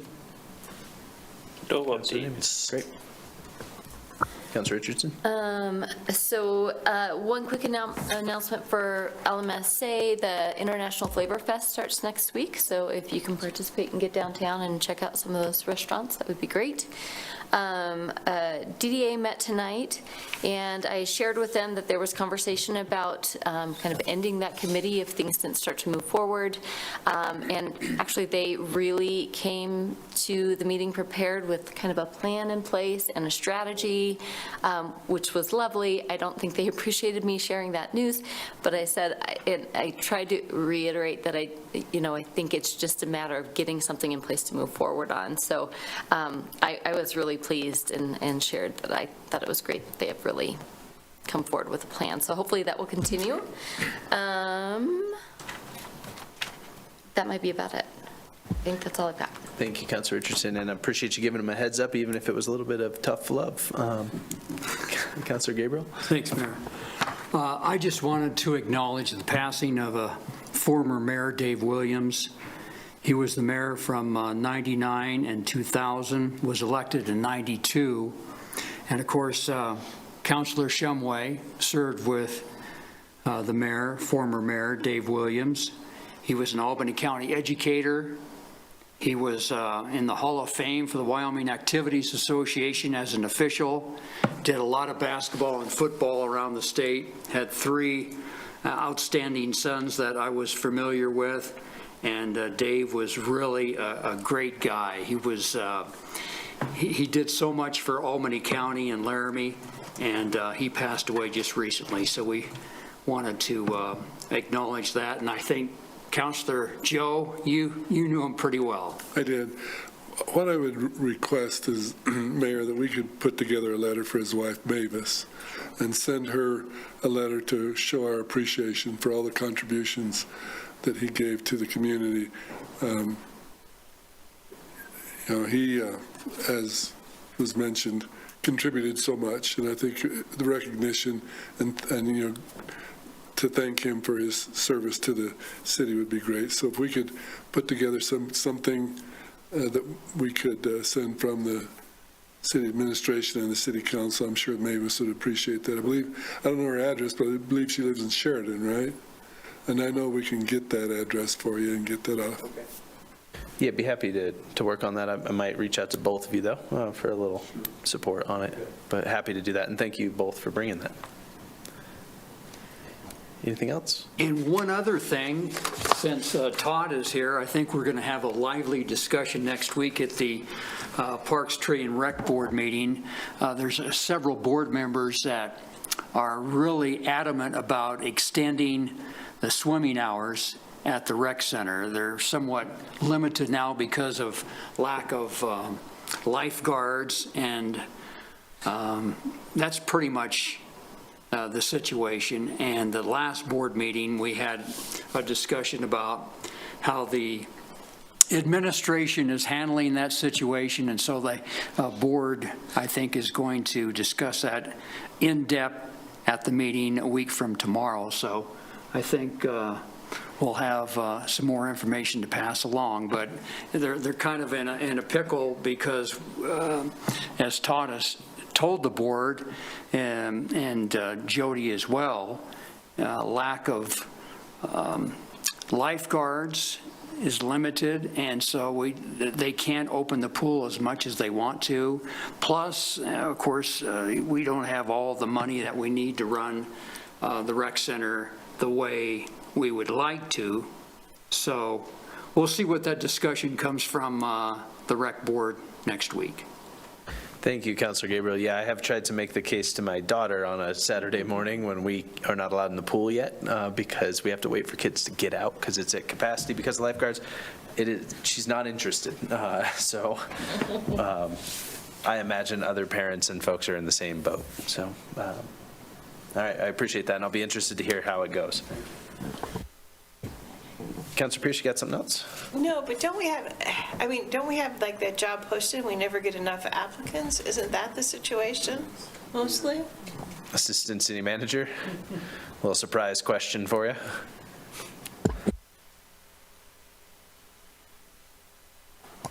Honorable Chair, there's a lot of factors I think that are at play. It requires certification, requires training. One of the things that's, if you think about it in the world, if a restaurant doesn't have enough servers, people will wait an hour to go to a restaurant, right? Well, in the lifeguarding situation, by state statute, if you don't have enough lifeguards, you have to limit the capacity or not open. And that's not an option to just wait. There's also been a big change in the workforce that we're working through. We've been working on some changes with Janine and HR to try to hopefully recruit and retain. Some other changes in the world that you may or may not be aware of, and I'll equate it back to when I worked as a lifeguard. I worked 40 hours a week, went to college. The general college student isn't working 40 hours a week right now and aren't providing the same number of hours. We've got 35 lifeguards. However, 10 to 15 of them only want to work 10 hours a week. So it really limits the amount of time that you have for the guards. So it's a numerous amount of factors that we're trying to wade our way through, and feel like I don't feel it's a dire situation just yet, but I think we're going to see some improvements here. Thank you. Councilor Richardson. Do we pay for the training portion of lifeguards, the certification? Actually, we don't charge them for the training. So they're trained for free. If they pass the training, then we hire them. Great, thank you. That's great, thank you. All right. Let's move on to a quick agenda review, folks.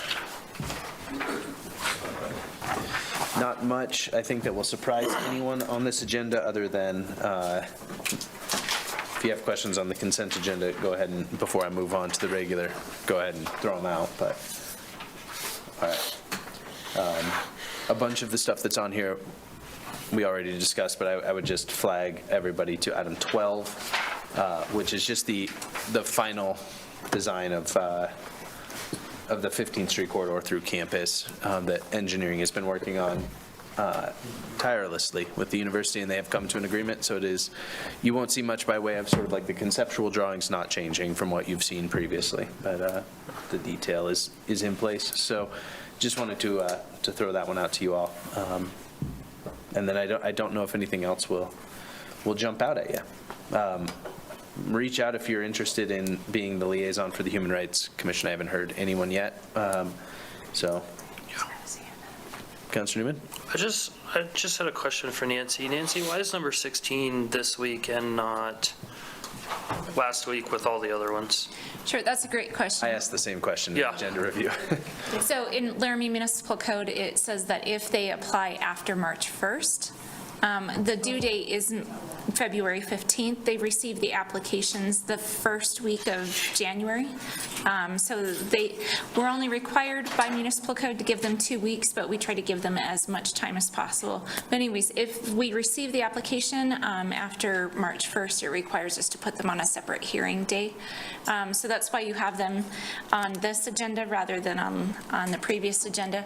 And this item may have some changes. We'll see what I find out in the next few days.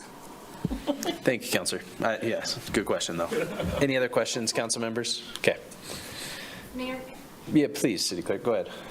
Since we have all of you here, today we had a question come up as to whether you would be available for an additional work session on April 24th. It's a Wednesday. It would be after the budget, the next budget work session. On Wednesday? Yeah.